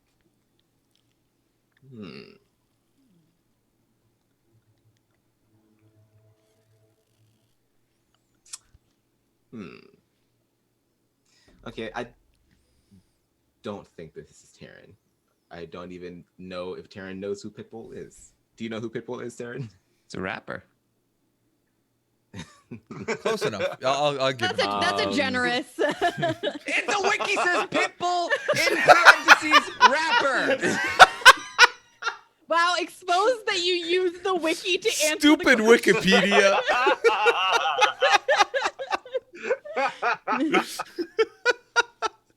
That's so funny. Oh man. Oh my god, not the indignation. The wiki betrayed me, apparently. Okay, I don't think this is Taryn. That's what you think. I can hear Phil laughing in the other room, by the way. I feel like Puya this could be Puya. I mean, you were just doing a 2010s tier list with Matt the other day. And Pitbull, I'm sure, had a few hits throughout the 2010s thrown in there. So surprisingly enough, it was just like, I think he was on a couple features on the list. He didn't have a hit in 2010 to his name, like his own name.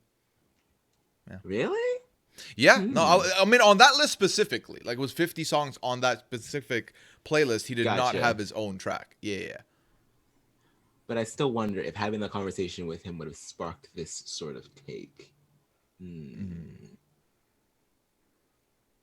It could also be Scally, though.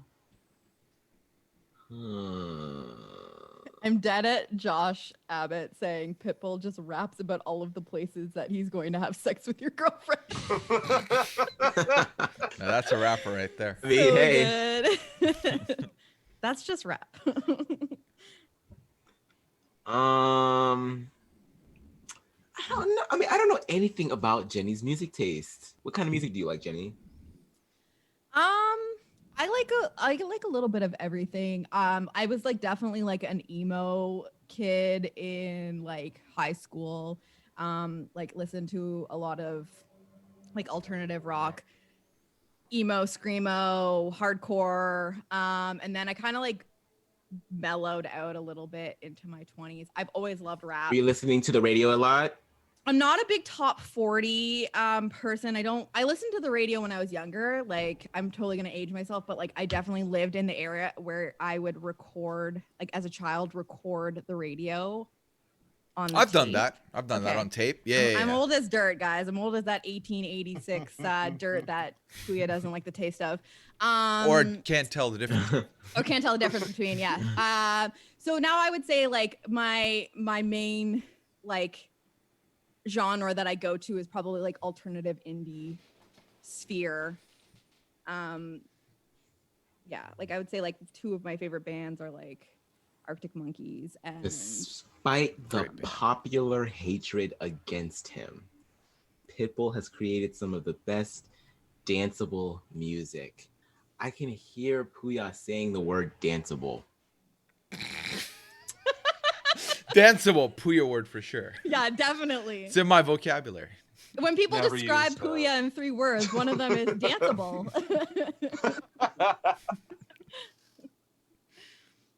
I'm always between two people. It's between Scally and Puya for me, but I'm getting a pull for Puya. So Puya, final answer. Final answer.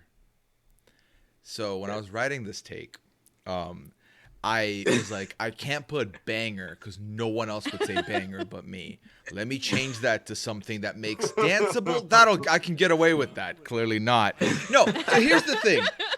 Yes, Mr. Worldwide, Mr. 305, Dale, New York, London, Tokyo. That's it. Those are the Pitbull lyrics. I know this. You know this.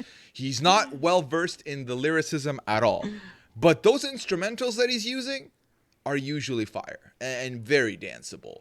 Very danceable. He's a good producer too. Yeah, and like he knows what he's doing. He knows what he's doing in that regard. Man. Yeah. When I think he like works best as if he's producing or featuring. I think as a standalone, if you just download the instrumental, you'll have the same vibe with probably like less problem because the lyrics again they don't do it for me with Pitbull at all.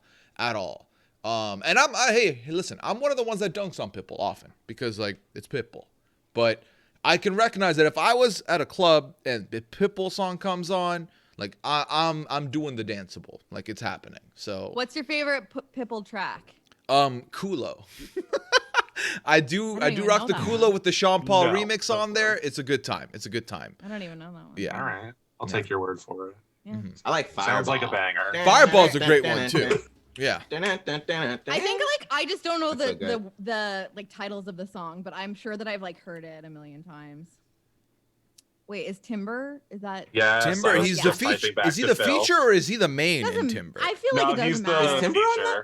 Oh really? Yeah, he's on. Timber was not on that playlist, surprisingly enough. Yeah, Timber. Why Timber. did I think I'm thinking of. Was she? Oh, I was thinking of the too. other Kesha song with what's his face, Flo Rida. I was thinking of. So can we take bets? In my head How right much now. what do you think? Over under? Is Taryn gonna even check a Pitbull song out after this? No. I think Taryn's full extent was I googled him. That's good enough for me. We'll move on. No, I need the Taryn reviews Pitbull stream. When you start it with despite like the hatred against him or whatever, I don't like people that everyone loves. Why would I check out somebody that people don't like? Right. That's fair. Maybe it will work that way though. Like maybe it's the opposite. So you will like it. Yeah. I see it. We're making this stream happen, guys. If you want Taryn to review Pitbull songs on his stream. Well, I'm not gonna lie. I was confused for a decent amount of the reading of that question because I was like, despite the popular, is that a typo? Him? Are you referring to them? Pit bulls. They're dogs. With a capital P. Okay. Taryn, speaking of dogs, the next take is yours to read. Oh wait, I didn't see it. Okay. Mine to guess, I assume you mean. Yes. No, I definitely wrote this Scooby-Doo one. The Scooby-Doo live action movie is in my top 5 movies. This again feels very Amon to me. I feel like Amon loves his Scooby-Doo. For me, this is like there's an outside chance this is Scally. I don't think it's Puya. Puya doesn't even like dogs. I have watched this movie in the theater though, and I vibe to it. And I've seen the sequel. Okay, all right. Yeah. Well, I feel like it's got to be Jenny or Amon, and I'm definitely feeling Amon. I guess I'll ask this question. Jenny, have you seen this movie? Yes, absolutely. How who's the villain? I don't know. Do you know Scally? I don't remember movies after I see them. I don't remember the plot. I just remember how it made me feel. There's it's Scrappy-Doo. Scrappy-Doo is the villain? That's what I was going to say, and I was guessing. Scrappy-Doo is the villain. I don't believe Scally. I think this is just straight up Amon. I'm not even feeling a lot of doubt. So I'm going to say Amon. Final answer. Final answer. It's not me. What? It's me. Really, Scrappy-Doo? Are you Scrappy-Doo's serious? the villain. I forgot about that. I thought you were full on joke answering. No, I forgot panicked. about that Sorry too. for spoiling it for anyone. I panicked because Oh my god. I haven't seen it. I don't watch a lot of movies.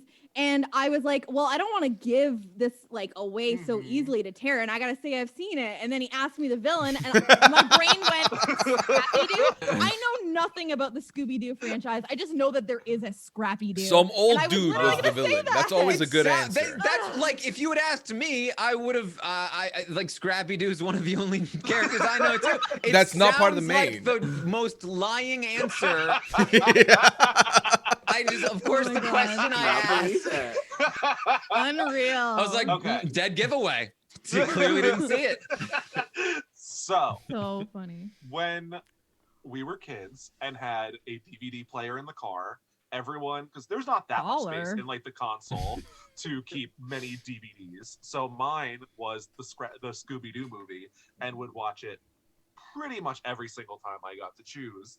And still to this day, it's like people have said in the chat, it is perfectly cast. It's funny. It was originally meant for an older audience, and then they cut out a lot of like the more adult jokes, but some are still there. It is just like very enjoyable, nostalgia. If I was trapped on a desert island, like one of the 5 movies I'm watching, it's a great movie. I like the movie. Top 5 is all. Have you seen the second one? And do you like the second I have. one? Okay, I'll watch the second one, but it doesn't compare. And then I kind of was like, all right, this is why we're not getting a third. Is the second one the one with Matthew Lillard? Is that the He's in second both. one? Oh, Who's So Matthew? It's- Oh, the Shaggy? Seth Is that Green in the Shaggy? second. Yes. yes. Oh. Seth Okay. Green is in the second. Ruben Studdard is in the second. So I need That The also- rare watch Ruben these Studdard movies, mention man. in 2021. That's it. 1 of 1. You got the one Ruben mention this year. Probably See, the that's- very first and the last. It's a good movie. All I got right. to. I should have been more thorough. I should have asked Amon who the villain was. Yeah. Yeah. Scrappy-Doo. When you didn't ask me, I was like, oh, thank God, because I don't know. that movie in, I have not seen the movie in so I was long, so but I sure it liked was a fake answer. All right, Jenny, the next one's yours. Oh, it's me? Okay, hold on. You're not truly best friends with someone until you have at least one major fight. Okay. Like, what is considered a major fight? Like, you stop talking to each other for a while. I have so many questions. You're not truly best friends with someone. I don't even know if I agree with this take, to be honest, because I don't necessarily think that conflict is always necessary, especially major conflict. I do think that you can benefit from major conflict and like growing your friendship from that, learning about each other through that. But I don't think that it like defines whether you're actually truly best friends. This is a hot take, I think. Who would say this?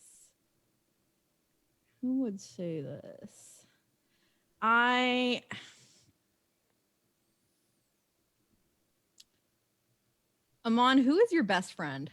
Who, if someone asks who your best friend is, who do you say? Her name is Asia. I went to middle school and high school with her, and we've been friends ever since. Okay.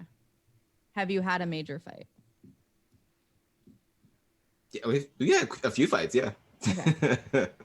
How would you define a major fight? You say like, what's considered, what makes it major in your eyes? I don't know, probably like something like just anything that like disturbs the relationship, where like it's like something gets changed within the relationship, you know what I mean? Okay. Yeah. But it doesn't break. I don't know. Okay. Pui, I have a question for you. Yes. What's up? What's your take on partners being your best friend? Like, would you say, like, when someone asks you who your best friend is, are you going to say Liana? Or like, do you feel like that's totally different? Like you could say like, obviously like Liana is like your best friend. I think that that's an important. She's like giving you an out. She's like, is she in earshot when I'm answering this? But is that what you would say? Like, how do you feel about that? Do you feel like it's got to be someone different? I'm not here to start fights. No. I feel like obviously like people might, argue it's a cop out to say that, but it is the truth. Like if you're with someone for that amount of time, you're spending every minute of every day like together, you're in the same vicinity, you're sharing a lot of your like secrets, details, conversation, gossip, whatever you want to have. But obviously they're your best friend. And the thing with Liana and I, we became friends long before we started dating. So like that is definitely the natural like order of things that went. However, if I was like, because I would assume like that's a given, so I would end up giving another answer. I would pick like my buddy Jean-Luc, who lived with me for a long time. We met in university. Or I would go with my other friend Nabil, who I've known from like high school, and then he moved to Ottawa in like 2015, and then we lived together for a while. So they would kind of end up being the ones I would say outside of like the obvious Liana pick. Okay.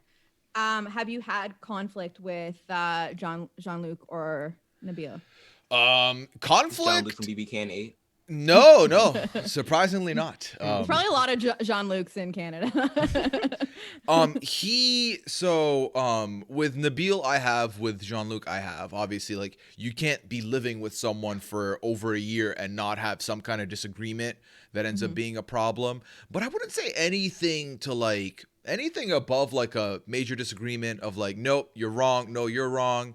And then we kind of move on from it. I feel like nothing has ever been like, the thing is, if we're talking major fight being like a complete disconnect or like we're storming off, that's not happened with either of the boys. Okay.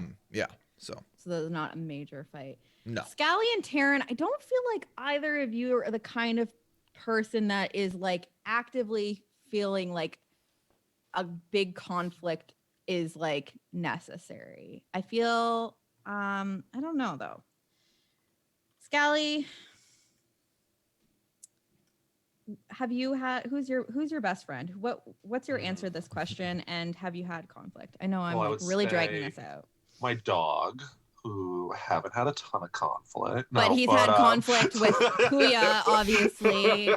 That is true. We're friends off right now. But yeah. I mean, I'm the type where like I agree with the best friends as a tier, like more than a person. Yeah. And I would say I am also the type of person who, like, if I have a problem, I'm addressing it. I don't let it build up into a big conflict. You'll know how I feel in the moment. So I don't usually let it get to that point. Okay. Yeah. I feel good about that. I feel like I can't see Taryn saying this take. I just really don't think that he's like, yeah, give me that big conflict. That is how. Taryn, how do you feel about the title of best friends? Do you feel like you can only have one best friend? Can you have multiple best friends? How do you define that? You don't have to tell me who you consider that personally, but how do you define a best friend? I mean, I don't really define best friend. I feel like it's rankings are arbitrary and reductive. So especially with people, I just feel like it's never been something that I really wanted to do, to say this is my best friend. All of you others are not best. So yeah. Okay, that was what I was looking for. I felt like we were going there. I'm just gonna go with my initial thought on this. After hearing the questions, it kind of just affirmed what I was going for. I think that this is Amon's take. Final answer. This is me. Yes, I got one. Sorry for questioning. No, it's fine. I don't take this. I mean, hearing it read back to me, it does kind of sound like I'm saying like, you have to fight in order for you to be friends. I don't think you necessarily have to fight, but I think that there is no relationship that is possible that can exist without conflict.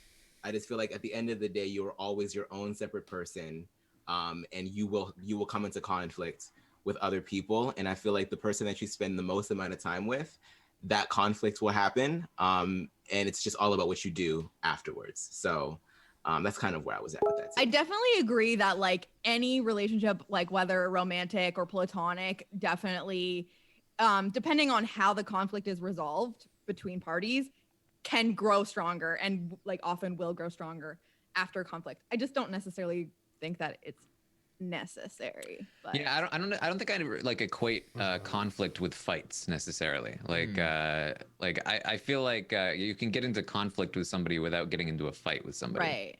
Yeah, and a Fair. major fight too, because like I'm thinking about a major fight where it's like you stop being friends for a while. Like, I don't know. Yeah. Like, anyway. I guess I just kind of like view it from like it's something that my mom has always said to me. She's like, whenever I would feel bad about like being in fights with my friends when I was younger, she'd be like, Amon, this is supposed to happen. Like, this is going to happen. There's really nothing that you can do to stop it. It's just about how you deal with it. And so I've always just kind of like adopted this mentality of like, things don't always have to be perfect 100% of the time. You are going to piss somebody off. Somebody is going to piss you off. And then like, then what? Like, just think about what you're going to do afterwards, you know? That's always a huge crux for me is like, if I get into conflict with somebody, how does it get resolved? Does it escalate into a fight? Does it get bad? Or is it something that like, that, you know, we're able to talk out pretty easily? And if we are, then I feel like that's a good sign of a good relationship.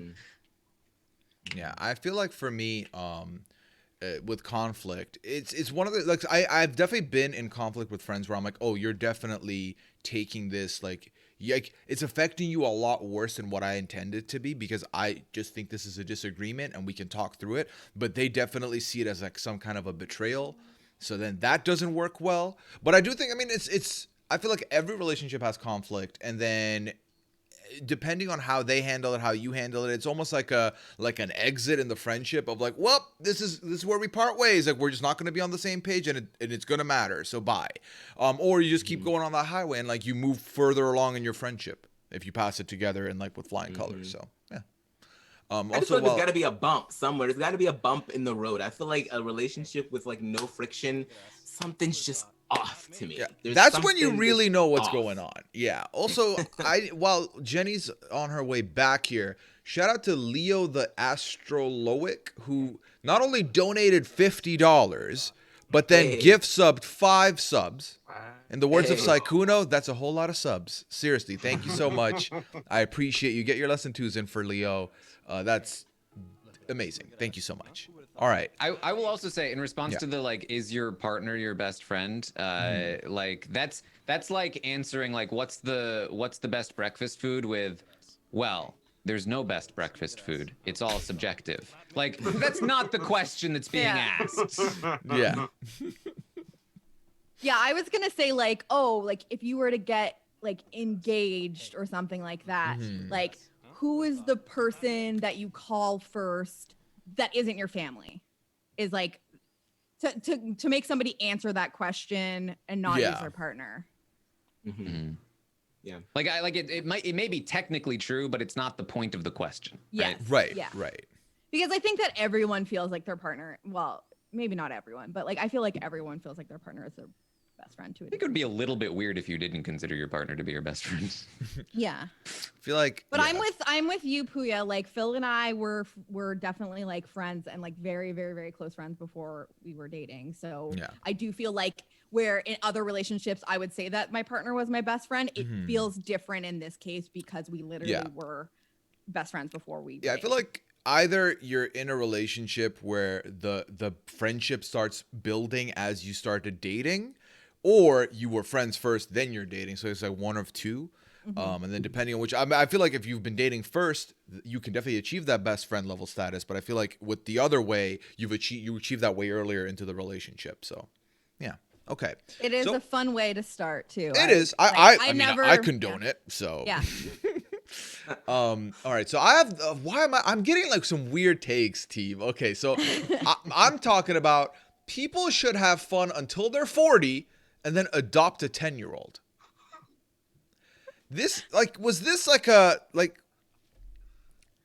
Did someone Google hot takes and then copy paste one? This feels like when someone searches a gifts for women on Amazon and then orders the first one. Like it kind of feels like that.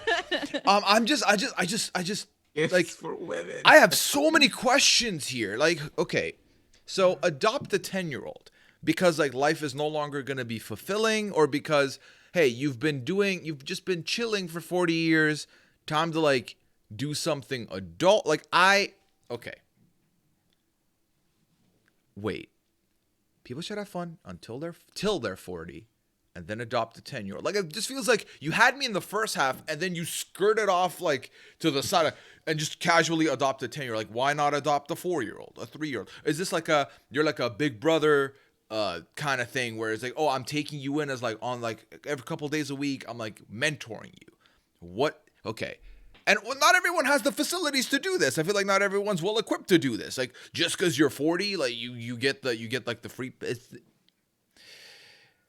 Okay, so Scally, are you gonna have fun when you're 45, or is the cutoff 40 for you? No, I plan on having fun. I do think a kid is going to dampen that fun.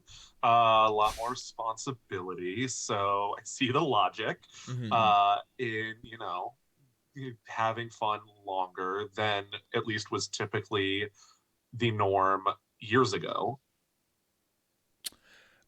So Liana's like explaining this, and instead of having a kid when you're 30, have fun till 40, then get a 10-year-old. I get it. Now I kind of get it. It's like kind of like putting it on hold and then just picking it up at a later stage. Okay. There are plenty of kids that need to be adopted. That's true. That's true. Jenny, do I have this correctly? You are I'm no kids for me Holmes, or were you of that mindset? That is correct. Okay. I'm team have fun your entire life. All the time. Yeah. And I think I'd love to be a very cool aunt. Okay. But yeah, so, I'm like, you do your thing. Everyone have kids if that makes you happy. Yeah, do what you want to. So I will say, when we talked about the first take that was mine, two people on the panel talked about how babies be ugly. One of them was Jenny. The other one was Mr. Armstrong. I said some babies, okay? So, Taryn, are you a child in your future, or regardless of age, child in your future guy? Probably. Okay. Aman, would you say that having a child would pause your life, put your life on, dampen the fun? Are you kidding me? I love kids. I am a child. Like, I will say, if I were to have kids, I think that this is probably the route that I would. I don't think I would, like, I would adopt a 10-year-old for sure over like a baby. I feel like a 10-year-old, you have like a couple introductory years, and then they're a teenager and they're going through that like F the parents phase. I feel like that's not like, I feel like you want the, or I don't know. I don't know. They have trouble being adopted. Yeah, man. I'm like feeling simultaneously like confused and sad reading this. I feel sad for all the 10-year-olds out there. Whoever wrote this take, wow, thanks Someone for was in their fields mood. when they wrote this, and I want to wrap him in a hug. Okay, so to recap, Taryn said maybe, like that's not probably. He said probably, not maybe. Jenny said no, but if I was to do it, this is the route. Aman said I'm having McFucking babies. That's happening. I'm making babies. Baby. And then Scally said, they dampen the fun. Scally final answer. Answer. Yeah, this is me. Okay. I've said this elsewhere. And so I was question. like, this is just like a random take that I've had. It is, you have, and it's not a hard and fast rule. You don't have to adopt a kid. You don't have to do it like exactly. But it's just like, again, like Liana rationalized in the chat, she gets it. You have like other people are having babies younger and you don't want to. There are so many kids that like need homes, want to be adopted. So like rather than adopting a shiny new baby that is like what is shown on TV, like adopt a kid who could use a home a lot better. You'll not be the like much older parent when like you'll be there for when they want to do stuff, etc., etc. So like live your life. I think it's a pretty good really take, honestly. Yeah. As someone who doesn't even want to have kids, like I'm almost like already like talking myself into like being like, okay, maybe when I'm like older, like I could like become like someone's like adoptive like grandma kind of thing. Yeah. And like, but they're already older, like they don't need like the care of like a young child. But I'm like, you know, you're about to get into your teens, you need a guardian. Let me be your cool grandma. I can see that for sure way more. Yeah, I kind of like, I'm of the philosophy that like if you view having kids as like the end of fun, maybe you shouldn't have kids. You know? Okay, it's not that like I love kids. I think I'm very good with kids. Like all my friends' kids, like I'm, or like, you know, friends, they're whoever. Like kids are around. Like I'm the favorite. I am the fun one. But I am also looking to travel. I don't want to worry about like when I'm coming home at night or like where I'm, like that type of thing. So it is like it's a sacrifice. I don't think I am on a like having kids anytime in the next. I can see it as yeah, like the delaying tactic of like, Yeah. I'm not ready right now, but I think I will be in 10 years. And then I don't have to start from 0 age. I start from 10 age, and like I've caught up to where it would have been at And if like it's not a hard and fast rule.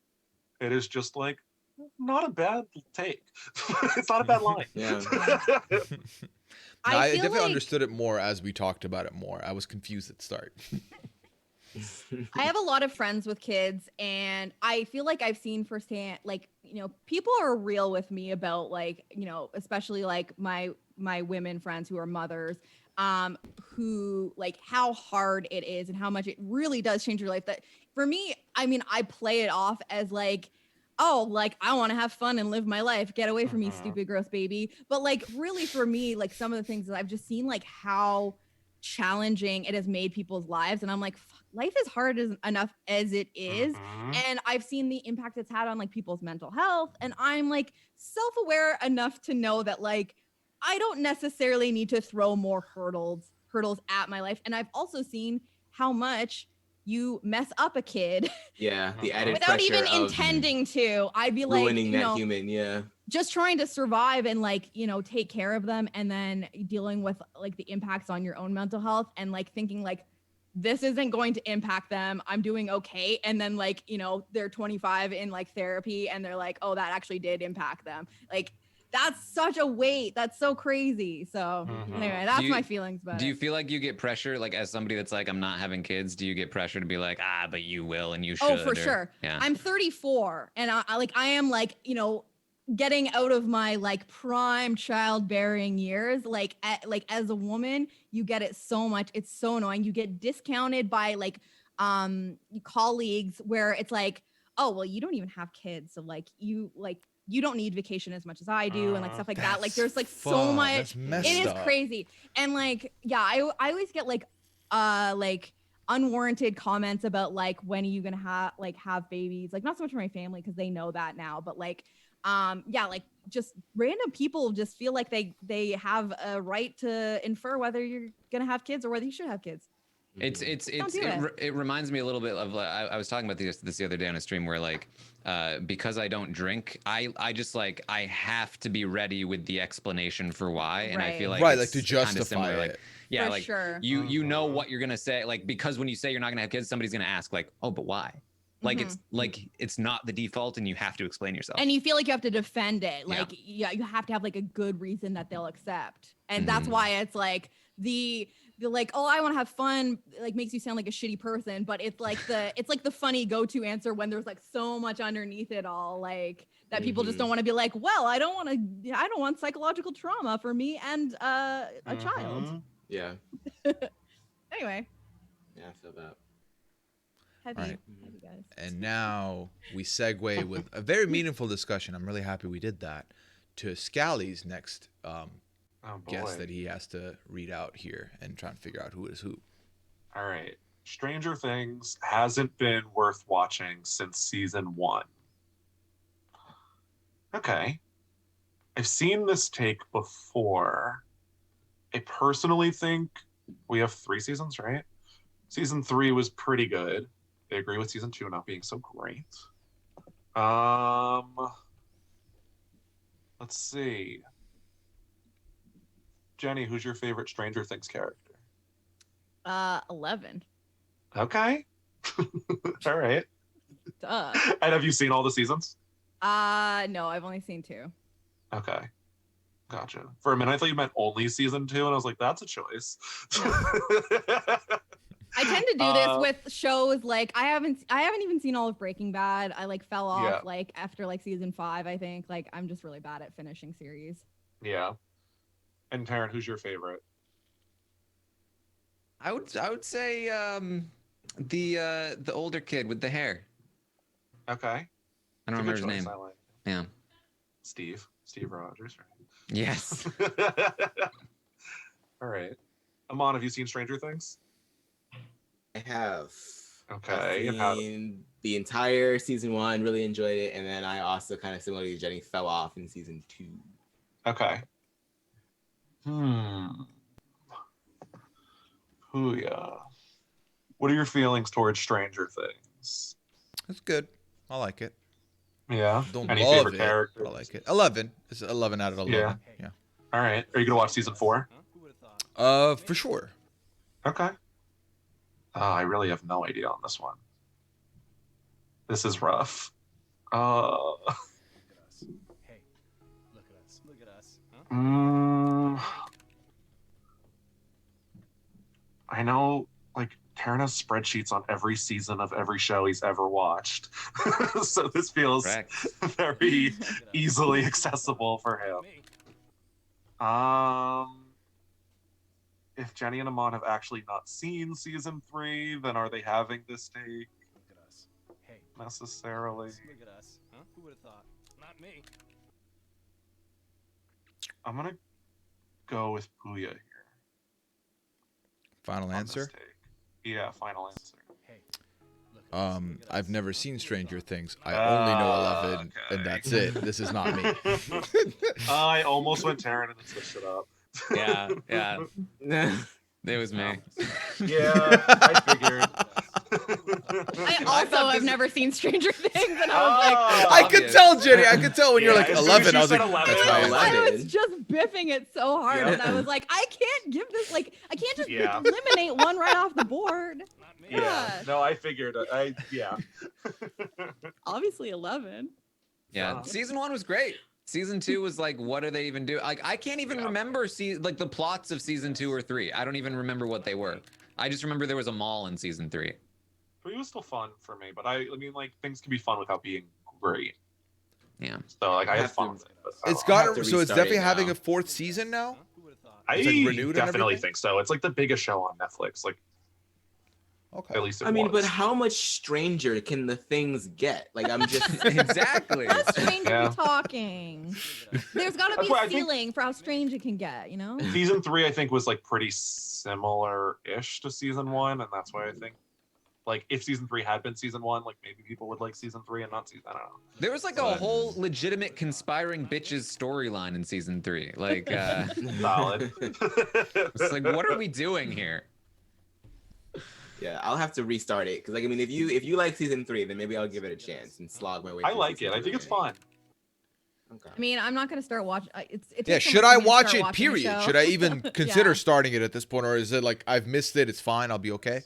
I thought the most fun part about it was that season 1 was like an event. Everybody watched it. It was very Yeah. nostalgic. It was great. And then like now it's a different show now. It's an entirely different experience. Like you have to really Oh. like Exactly. not in the sense that like it's a different show, but in the sense that like it doesn't have all the extra like the nostalgia is old now. Like It you was like already in the experienced it. zeitgeist at the Yeah, time. it exactly. kind Like of people don't talk about it anymore as much, Right. so it's like it's not that anymore either. So Yeah. Mhm. The description reminds me of Prison Break, where I loved Prison Break season 1, and then all the fun parts were there. It was all the elements were there, and then season 2 and 3 were like, you're kind of like you've deviated from the plot, Yeah. and then by season 3 you're like kind of doing what you did before, but it's not the same. So, I mean, I really I liked would say- Prison Break, so I watched it, but like I don't. Maybe I'll have the same feeling with this one. I would say like seasons 2 and 3 are like the Prison Break that tries to be Prison Break season 1 but aren't. More so than like Prison Break season 2 was like, and now we're gonna do The Great Escape. Right, and It's right. like, it's not working. It's the type of thing where, like, if you were saying, like, I'm gonna watch Stranger Things, I'd be like, oh, cool, let me know how it is. But if I was recommending you a show, like, Stranger Things would not be at the top of that list. Mm-hmm. Okay. All right, who's next on the list here? Who's next on the list? Look at us. Aman, Not me. the floor is yours. Okay, sparkling water is garbage.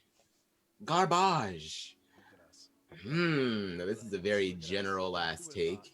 Not me. Sparkling water is garbage. I think the real clue here is the usage of garbage. Which one of you would use that word? Not me. Garbage. Sparkling water is garbage. Puya, do you like soda? Not soda water, but like soda in general. Oh, hell yeah. Hell yeah. I used to drink too much of it. Cutting back now, but I still have it. Probably like once every 2 days or daily, I would argue. Do you drink sparkling water, Jaren? Look at us. Huh? Who would have thought? Nope. Not me. Do you despise sparkling water, Jenny? Do I despise it? Mm-hmm. No, I don't feel that strongly about Look it. at us. Huh? Who would have thought? If you had to choose a flavor of sparkling water to drink, what would it be, Scally? Plain. I don't like flavored drinks, like artificial. Look at us. Look at us. Oh. Who would have thought? Not me. I don't know. Sparkling water. I mean, I'm also not the biggest fan of just like regular club soda. Like if I'm going to drink sparkling something, I would prefer for it to have a flavor. It doesn't have to be sweet like soda, but I don't know. I'm not like just drinking sparkling water on its own. So like I agree with this.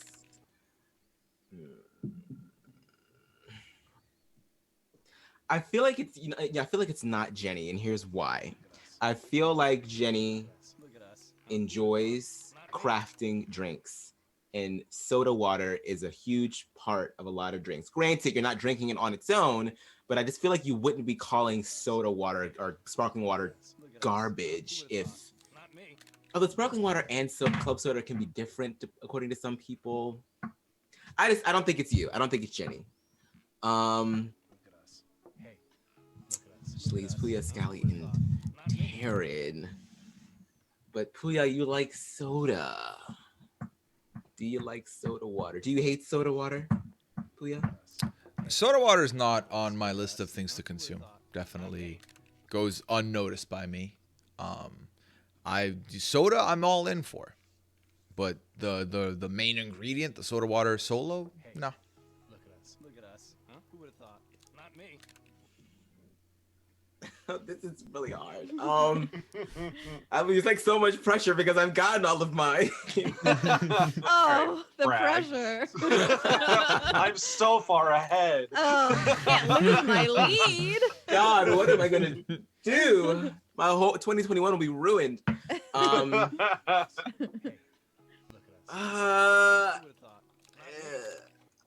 I am. It's between Scally and Taryn again for me. I feel like I haven't. Have we gotten a lot of Scally takes so far? How many have we had? Like 3, 4? Scooby-Doo. With Scooby-Doo. Adopt a Child at 40. There was one more. It's probably 3. New Year's. Oh, New Year's sucks. All good We takes. all, so we probably all Like, had. must say, great takes by me. Oh, and then the adopting of the child. So that was 4. No, I think that was in the 3. That was one of the said. 3, yeah. Oh, that was one of the 3. Oh, okay. Mhm. So, oh my God. Okay. I feel like I have heard Taryn use the word garbage before. Final answer. I'm gonna go with Taryn. Look at us. Look at us. This Who would have thought? was, or at least it could have been me, but it wasn't. Wow. I got it wrong. Plot twist. Wow. I read Was this and I was like, was it- did I write that? Did I forget writing that? That's exactly what I would have said. Wow. This easily could have been a me take a year ago too, but I Oh was my not God. me. Is either. it Puya? Did Puya snow me? Look at us. Look at us. Yeah. Yeah. Listen, soda. You said soda. I was like, perfect. I'm gonna be honest about this. Sparkling water is trash. And I was gonna write trash, but I was like, I would say trash. Garbage, I might not say, so I'll write But you garbage. like hard seltzer. Hard seltzer, yeah, because it has a purpose. It's seltzer. It's seltzer. So it's giving me that alcoholic treatment. But when you're giving me non-alcoholic sparkling or LaCroix, it's like, listen, either be juice or be water. Don't be the middle where like the taste is barely there. Yeah, and it's like, it tastes like the box of whatever it came in. yeah, it LaCroix tastes like is battery trash. low juice, and I'm like, I don't need this. Like, I either give me the sugar or give me like the regular water. Will be fine. Like it suffices. LaCroix is trash, so that's also. Yeah, I don't drink And like, I don't like my water to be bubbly. I like my soda to be bubbly. I fuck with that. Champagne can be bubbly. That's good. Seltzer can be bubbly. That's fine. Hard seltzer, that is. But I don't like it. And I had friends who like would use it as mixer, and I was like, this is not for me at all. So the flavors But I'm then out how on. is that any different and than the having a regular I'm hard out on. seltzer? Because they're that's mixing it. I mean, the taste, it comes down to the taste. I feel like I do like the taste of hard seltzer is fine because this is now an alcoholic beverage. This is an alcoholic beverage that I am trying to consume, and it's easy to consume, so it works for me. In one can, it's already mixed for Right. you. However, if I'm having a non-alcoholic beverage, there are so many things I would rather have before I go for a seltzer. You know, so many things. I literally talked about this last night because I watched an episode of Ted Lasso where he went to drink water and it was sparkling water and he spit it out, and I was like, I've done that before. Like, Ever done that and it's vodka? That's the worst. no, I don't think Seltzer? that's happened really. Really? Bubbly is my brand of choice with the sparkling water, and I only like the lime flavor. And I literally cannot drink any other. Get a kind. 7-Up. I don't feel like it. that'll do the same, but better. It's got sugar in it. This is 0 Oh, calories. true. I forgot. That's how they get you. And Okay. it definitely gives you the feeling of like that bubbly burning your tongue kind of sensation where it's like, ooh, I'm having a pop or a soda. Apparently, I should have submitted this because seltzer is my #1 drink, no question. It's tier 1A. It's better than anything. I don't drink soda. I drink seltzer constantly. if Like I'm not no having a flavor gallon of seltzer? water. Yeah, plain seltzer. Done. Favorite drink. Yep. That is so Okay, Alrighty Scally, then. that giant jug of beverage that you've been huffing, is that sparkling water or is that No, flat this is water? plain water. Okay. Usually I'm Gallon of carrying like PCP. a gallon around. But like I have a soda stream. Like I'm all about seltzer. I've always been very curious about the soda stream, but I just feel like I would only just want one flavor. So it's like, what's the point? Yeah, that's fair. But I'm Right. also like, I'll take a 2-gallon, like not 2-gallon, 2-liter seltzer, like drinking it. Done. I'll house that. Out of the 2 liter. Yeah, no question. Why dirty a cup? What flavor? Or do you do like just No, I'm a the plain plain. bubble? Okay, Plain. cool. Yeah. Alright. See, I don't like that. Like, I don't really like Perrier like on its own. It's gotta have Taryn, you're up next. Okay. This is the take here. The proper way to take a pill is to drink water first, then place the pill in your mouth. Gotta wet that water slide first. I love the look on his face as he got it wet. I mean, here's the thing. Completely correct, right? Like, you got to put the water in first, then you put the pills in. It's just the way to do it. You don't put the pills in first. Then you're making the pills, you're making them all sticky, and they're going to get stuck. It's not going to work for you. So the thing here, though, is that it's the extra sentence here that didn't even need to be written. Gotta wet that water slide first. This like sounds like a frame job to me. That's the thing, right? Like, this feels very Puya. You think I would say this? I was like, gotta wet that water slide first. Like, why would I say that? That is not in my vocabulary. I would never call my mouth a water slide. That would feel weird. It sounds My like mouth something is a water slide. Puya would say, trying to be funny. You know what I mean? Oh. I feel red, man. But it's fair. It's true. Listen, the thing is, like, you're not like lying. I would say something similar to this probably. I feel like I mean, unless Scally is really trying hard, I just feel like Scally is not writing this. I could hear him say it, but I can't see him write it. If that makes sense. And then you know, obviously, you know, it's possible that Amon has done this. It's possible that you've done this to me, Amon. But I'm not sold, because I think this definitely could be Jenny.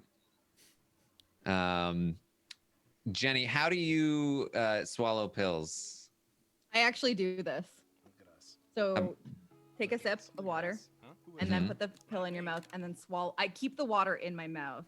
And then put the pill in and swallow the water with the pill. How about you, Amon? I put the pill in first and then swallow with the water, with the gulp. So you don't even do it. You don't even do it this way. No. All right. I'm not gonna get overconfident like last time. So I'm gonna ask everyone else the question as well. Puya, how do you take your pills? I pill in first, then as much water as needed to make sure it's gonzo. Why do you guys do it wrong? Scally, what about you? No, I do it the correct way. I used to struggle with pills, like Loki. And then finally got it down where this correct method, wet the water slide. Put the water in. It didn't even sound right coming out of his mouth. This is Jenny. Is that your final answer? Yes.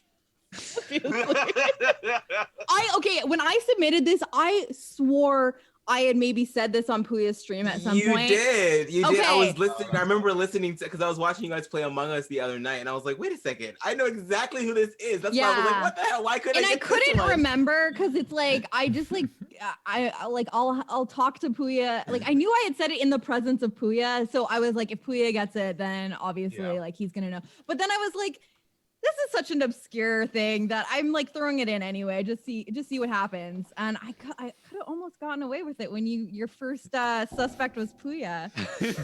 Well, see, I thought that Puya could say it, but he was the person I crossed off. I guess I crossed off Scally first, but then I crossed off Puya. I didn't recognize that this was such a common like this. I didn't realize this was like the Hawaiian pizza thing where like half the people would actually do this. Yeah. This is wild. Well, I didn't realize that it was strange until Phil saw me take pills and was like, what are you doing? Because I'm like taking a sip of water and my mouth is full of water and then I'm like, whoa. And then like, because then are you doing more water afterwards? Yeah, I will chase it with also water. Oh wait, so wait. So you put the water in your mouth and then you submerge the pill into the water that's in your mouth and then you swallow it? I'll put the water in my mouth, so I'll go like Well,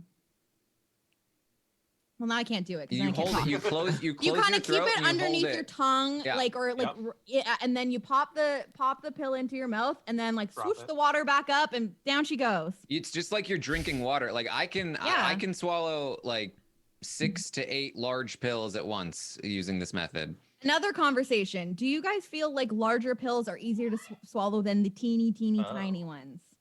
I feel like the teeny tiny ones. How large are the large pills? Sometimes, like it depends on the consistency of the pill, because the tiny ones are sometimes those chalky pills that do get very sticky if you're not careful. I'm an elderly person. I mean, I just feel like I don't have to wet the water slide first because it's already wet down there. No, it's that you're like it's like you're swallowing water, and the pills aren't even there. You're like less likely to taste it. You won't get like that quick like dissolving of like the chalkiness on the outside if it's like a chalky pill. Yep. Yeah. I guess I've never really had to take more than one. Well, if I'm taking more than one, it's usually like a Tylenol, so I'm usually taking 2. So I think I've maxed 2. I don't think I've done more than 2 at once. I take a lot of supplements. That's why 6 to 8. Oh, yeah. There you go. Yeah. Because I feel like some pills too, like they have a taste to them, especially once the water hits. Sure. Like I'm trying to get that out of the way immediately. Well, that's the water helps because you barely the pills don't even touch your tongue most of the time. Mm-hmm. Yep. B vitamins are any sort of B complex is the most disgusting thing I've ever tasted. So you need to really, really wet the water slide that time. Stop. And the fact that this is a phrase I would say, I'm like, what? But like that water slide, baby. You gotta wet that water water. slide. Like, what am I, Pitbull? Like, I'm not gonna say that. I mean, I think it's apt. If you try to swallow a pill with no water, I mean, you can do it, but like, it can sometimes feel like you're going down a water slide with no water. I like how you opened the round, Puya, with saying this was a frame job, and then saying something you would never say. Well, I was like, just based on the way this is written, I was like, I feel like someone's out to. I thought it was like someone trying to like pretend it's me, and I definitely thought Taryn would go that way. So when it happened, I was like, oh man, okay. That's what it felt like. It felt like either you trying to be funny, but like have it not be like you. If that makes sense, like you trying to pretend it's not you while still having like a cadence.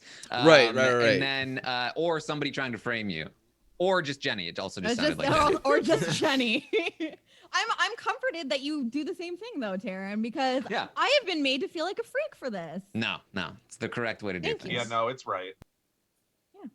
All right, well, Jenny, it's your turn now with the next one here. Oh, okay. The band Yellow Card is underrated. Ocean Avenue. The only one. I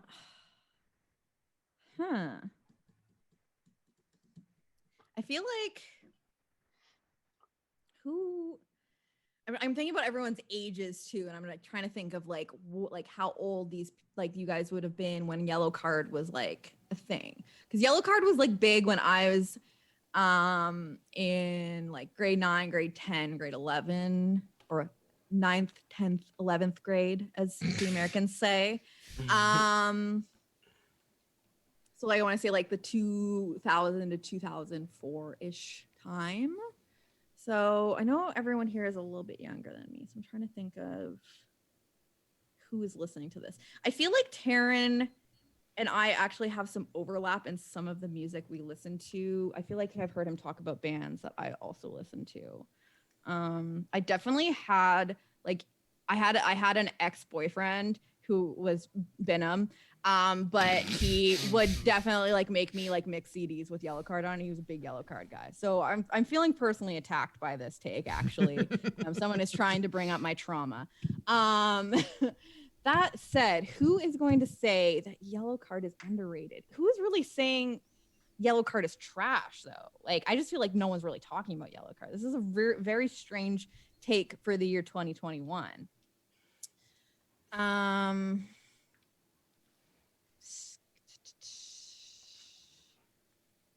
Oh my God. I don't even know what music some of you listen to. Like, Scally, what kind of music do you listen to? Like, what's your like main genre? So I definitely fall into the alternative pop punk of that same time is my like comfort music, my probably most listened to. I listen to a little bit of everything though, and falling in, you know, pop, rap, hip hop, whatever.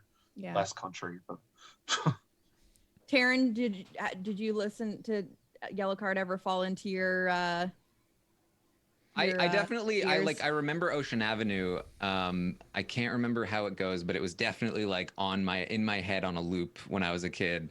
There's a place called Ocean Avenue where I used to sit and talk with you. That's it. Yeah, okay. Yeah.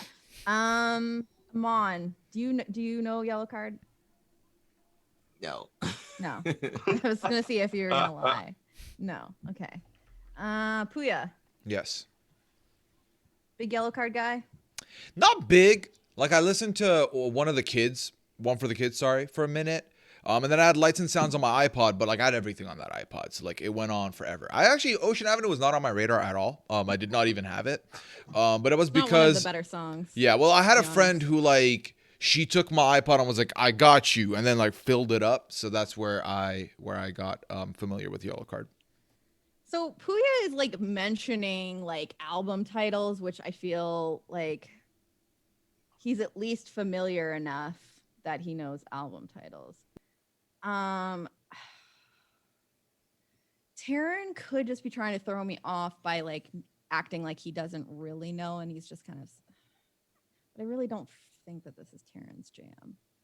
So I'm kind of between Scally and Puya right now. But Puya got like way specific. But this falls into the genre that I thought Scally would listen to, and he kind of confirmed that. We just had a Scally take, though. I really shouldn't start thinking about this stuff because that screwed me so many times every time I was Gambler's guessing one. fallacy. I know. Oh,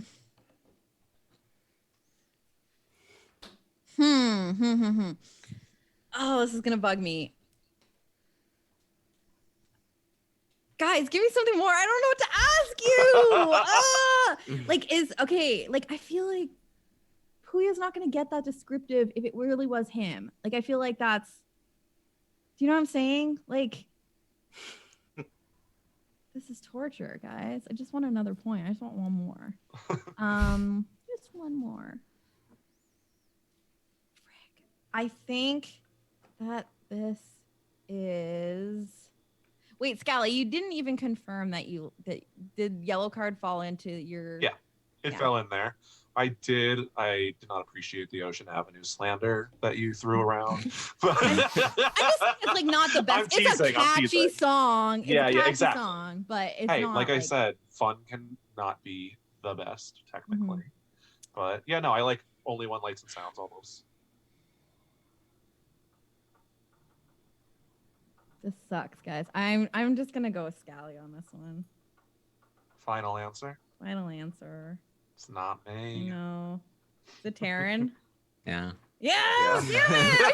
I know. I was like, he was trying to swerve me on this. Oh, I was telling the truth. When I was little, I never had a yellow card CD. I just heard that song so much, and I thought the band sucked. And then actually, the reason I say it's underrated is because their later albums are amazing.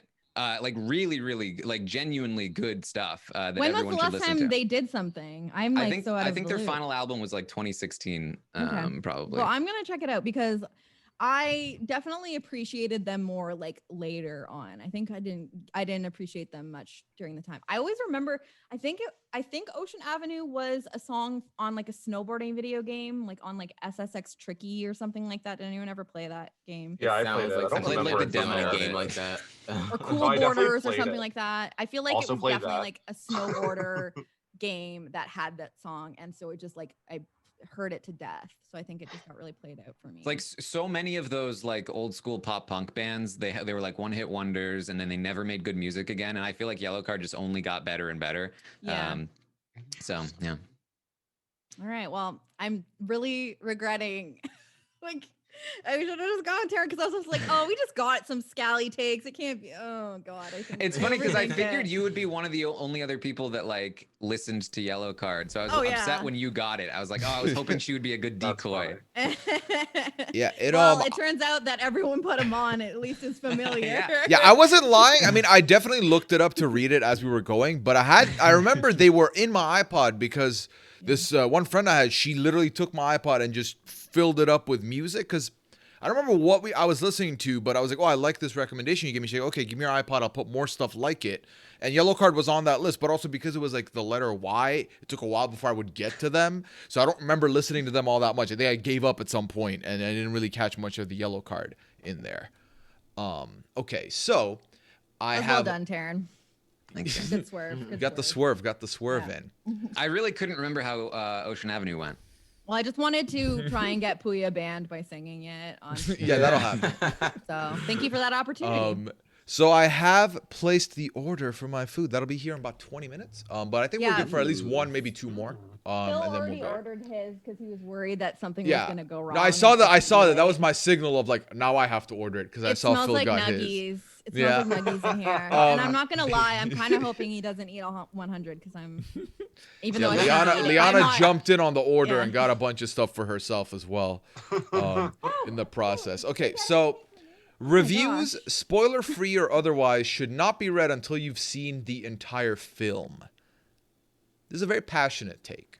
I feel like for me, I typically avoid the reviews just because I'm just trying not to. I don't want to know anything. Same with for video games. What I do is I'll like jump to the end and kind of see what the pros and cons are and just the grade, just to kind of know.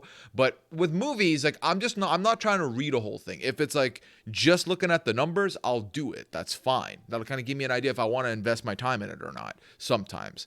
That being said, Scally, are you a big movie person? I would say was more so previously. I haven't watched a ton of movies recently. I mean, can't really go to them anymore, so factors sad in. Sad times. But yeah. So, but I'm you know. Okay. Aman, are you a movie person? I love movies. Movies are, yeah, I love movies. What's the last movie you saw? I was actually watching Eurovision last night for the first time with my roommates. Oh, So okay. that movie is fucking crazy. Jenny, you a movie person? I feel like we discussed that you were not a movie person after the Scooby-Doo stuff happened. Yeah, came I'm up. not a big not Yeah. a big movie person. I definitely like watched it more like when I was like watched movies more when I was younger, like but mostly because like it's what other people like doing and I'm like whatever it makes the group happy. So I did like lots of like going to the like I've seen a lot of movies especially from like like the late 90s to like maybe mid 2000s Okay. just because friends would go to the movies. But I feel like I haven't gone to a movie theater in a couple of years. Okay. Yeah. And Taryn, I know you're a big movie guy because I've watched some of your morning streams where you discuss movies extensively. Do I have this wrong? No, you're not. Okay. I thought that was a rhetorical question. Oh, I yourself, see. That you were like, do I have this wrong? My guess. Yeah. No, I feel like this is like, and here's the thing, this doesn't say movies, it says film. So you're like, this is a proper movie buff or film buff. So Films. everything is telling me to pick Taryn, which is why I'm stalling because I'm down. I'm like that's like the setup. Like it can't just be clear cut. Could this be a left field from Scally? Scally was like, I'm gonna hit them with Scooby-Doo's in my top 5 to disarm them, and then be like, well, it is, but I'm also like watching 300 movies a year, so like I have opinions. And don't read the Scooby-Doo review first. Taryn, do you follow, like, are you a review guy for just general? Like, do you read reviews before you make purchases or invest time in something? I would say no. I like ratings to get a general sense of like do other people think this is worth my time? But I do try to avoid anything else. Scally, are you a review seeker for like products and stuff? I have like a couple of friends whose opinions I trust on content a lot. Okay. So I will go to them and just say basically, is this worth my time? Or like, most of my friends I'll trust their opinions, but like, is this worth my time? And because I don't want like a review or even a rating to impact like my expectations going into something. Oh, that kind of felt like a filibuster answer. No. You know what? Whether I'm right or wrong, I can't. If I'm right on this film movie thing, I'll be happy. So I'm gonna go with Taryn final answer here. I did not say this one. No. Scally, was it you? It was not me. I agree with this. Aman? Fully, but it's not me. Was this It you? was me. Okay. Oh my God, I would have been wrong regardless. So Whoa. I feel okay now. There you go. Yeah. Okay. What would you Damn. have done if it was me? You're just like, what? Like, you said no movies. You're cheating. You're lying. I don't think that it's a bad take. Even if I were to see a movie, like I probably don't Yeah. think I would Yeah, read so- a review so first. I want to understand this take better, Aman. Can you give me the elaboration? I just like it's similar to what Scally just said. Like when I'm putting on a show, right? Like when I am producing content, when I am writing something or whatever it is, I want you to see it. I just want you to see it. Just see it. Like I want you to be able to like just put it on without knowing anything, going in blind, because I feel like that's the way that art should be consumed. I understand that there's an entire critic culture now. I get it. And I'm also a part of it. Like we all have opinions about everything, but I just I'm a very impressionable person. I like draw references from everywhere. So I feel like my opinions about things are never valid unless I go in completely blind. So I don't read reviews, whether they're spoiler free or have spoilers all over it. I just want to watch whatever it is and just see it the way that the art was intended. If they wanted me to read it, they would put it in a fucking book. Just watch it. Okay. I respect that take. Yeah, I try to avoid as much as I can, but at the same time, like I consume so much that I that's why I like ratings a lot, because they're not very descriptive about what to expect. And usually like best case scenario for me is I see this thing has a good rating, I'll add it to my list, and then months later it'll come up on my list and I'll have no idea why I put it there. I'll just assume it's worth my time and I'll watch it and I'll be like, oh, there it is, like completely blind. Yeah. It's so rough for me. I can't forget things like that. And so like I don't even watch next time on spoilers or like this season. Like it is going or not spoilers, like previews. Like I won't watch any of that because it's just like it's going to stick and I'm going to be like, okay, well, this person can't go home until this moment happens. And like that is just like always. Damning. So I just That's avoid awful. all of it. Yeah. I avoid all of it. Okay. Yeah, I really am trying to be like a bit of a purist because it's just so hard. And I really appreciate the fact that the film industry has like done this shift where they stopped releasing the Rotten Tomatoes score like super ahead of the movie, because that really just, because so many people take that kind of thing ultra seriously, and then sometimes you miss out on like some fantastic art that maybe isn't supposed to be like the next freaking great American masterpiece. I mean, sometimes these movies are just meant to be fun to watch, and I feel like I miss out on so many of them because I look at the Rotten Tomatoes score and I'm like, oh, I'm not watching that, and then I just yeah, like let's see, the Scooby-Doo movie has a 30%. It's wrong. Go watch it. Well, that's the thing. Like, I feel like, especially depending on like the site or whatever aggregate thing you're using, you have to be able to like read the language of it. Like I grew up on IMDb, and like I know exactly how to read an IMDb rating. Like, if you were a horror fan, you only used IMDb ratings to watch horror movies, you'd never watch any horror movies because they're all rated like low. Yeah, right? like a six or above horror movie on IMDb is a good horror movie. Whereas like a 6 like romance movie is probably garbage.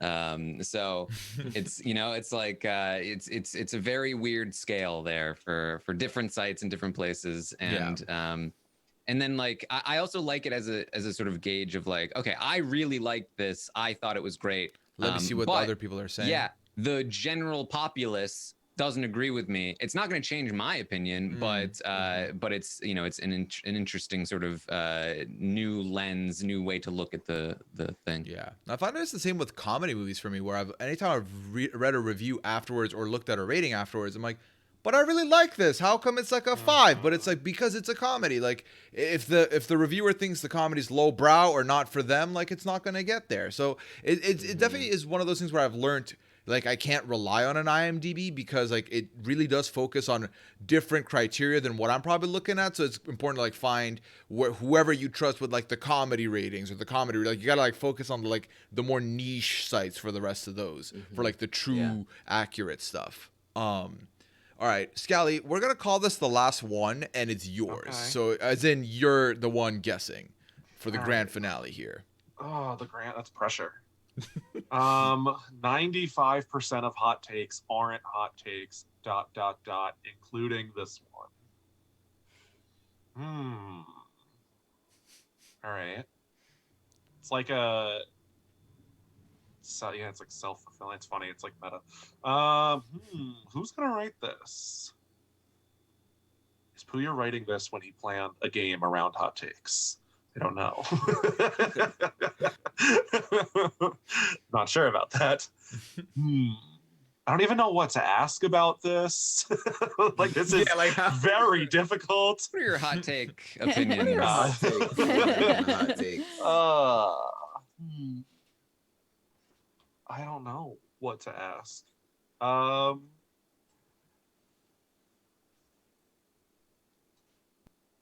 can hear the stream echoing and Yeah. Sorry, it's throwing me off. Use headphones. Come on, have you listened to the hot take podcast that they've done on RHAP? I don't think I have. No, Okay. I haven't. I'm trying to. Jenny. Same question. Same question. So are we talking about the Renap one? Yeah, like I know that they've done a couple. Yeah. Have they done more than one? I see. I think they did one on like RHAP also. The hot takeoff, yeah, was Okay. was Survivor based. Like, hot definitely- takes initially. Yeah. Okay, I've definitely listened to the initial Renap one. I don't know if I've listened to the Survivor one, like the Survivor specific one. Maybe I have though. That sounds familiar. Yeah. I feel like I'm constantly reading Survivor hot takes, so I could just be like mistaking that with like Facebook. Mhm. But yeah, I definitely listened to the Renap one. All right. The hot take. Taryn, how do you feel about this take? Do you agree? What do you think? I agree that this hot take is not a hot take. It's a great answer for this take. Yeah, this is tough. It's so hard not knowing at all what to ask about this. Now I'm like, who have we heard the least from? What are we doing? Which is why I might be leaning him on. This also looks like he's trying not to smile.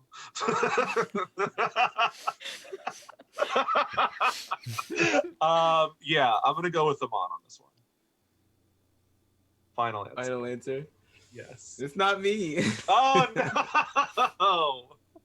It was me. Oh. This just felt so Jenny to me. Oh. Well, because as I was trying to like come up with my first of all, I'm like really bad at like hot takes on demand. You know what I mean? Yeah. Like Mhm. I Me need to too. just start like keeping a note every time I have one, just like in everyday like moments where I'm like, I'm gonna need this later when it's asked upon me. I'm not really good at like supplying these things on demand, but when I was like trying to think of it, I was like, no, that's not even that hot of a take. And then I started thinking about hot takes, and I'm like, a lot of the times, like people's hot takes are just like a like mildly unpopular opinion, or just like trying to be edgy for the hell of it, and it's like really not that edgy. So that was my take. I was like, I'm gonna go meta with it. See, Yeah, Jenny was the person who had the meta hot take about pineapple pizza, and so I was Yeah. like, That's a good context clue. Yeah, that's Mhm. Yeah, I didn't it's think like about I feel like with hot takes, the exercise is just weird because you're essentially trying to decide stuff that I think is the way or normal or the move that other people think is ridiculous, nutso. Like, what are other people gonna judge me on? Like, it's a weird way of like figuring out what is a hot take to other people, not necessarily to yourself. Because like that's not the exercise. So well, it's wild. especially when you're trying to not make it obvious that it's you, because often like these things that stand out are the things that people know about you. Like if I said chocolate is terrible, just like straight up, or at least I figured, like that, something like that would be like, well, Taryn doesn't like chocolate. Like that's kind of a hot take, right? Right. So it's difficult. I mean, when I told you guys that I tried to make it seem like it wasn't me, I lied. That was me trying to make it seem like it wasn't me. Yeah, in that moment. At 4D So actually chess, telling the always, truth, but I was Taryn. lying. Yeah. This was fun, team. I really It was so enjoyed fun. this. This was fun. Very. Yeah. I I did not think- know what to expect, but it was so much fun. It went by so fast. Yeah, I mean, I got worried because I know what it is. Like, I've watched this before. But to type out an explanation to y'all, I was like, I don't know if they're gonna be confused. They're gonna be like, what the hell is Puya doing? So I'm very happy that like it worked out. Everyone came in, everyone had fun. I think we'll bring this back more frequently on the stream. I think it'll be good. But I honestly, and I'm being sincere at this very moment, not that I haven't been the whole time. But veil off, trying to pretend that I'm lying off. I appreciate y'all being here and kicking off this weird stream journey with me today. 3 hours in, 21 more to go. Thank you so much to all 4 of you for being here. Yeah. Thank you for inviting us. Yeah. Yes, exactly. Of course. I was honored to be like included for this particular panel, and when I saw who else was here, I was like, damn, and he wanted me too. Shit. Right?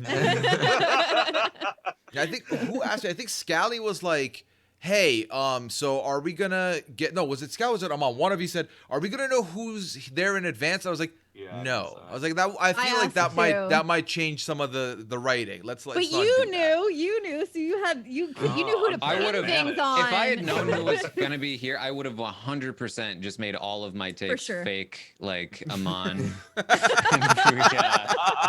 Wow. Wow.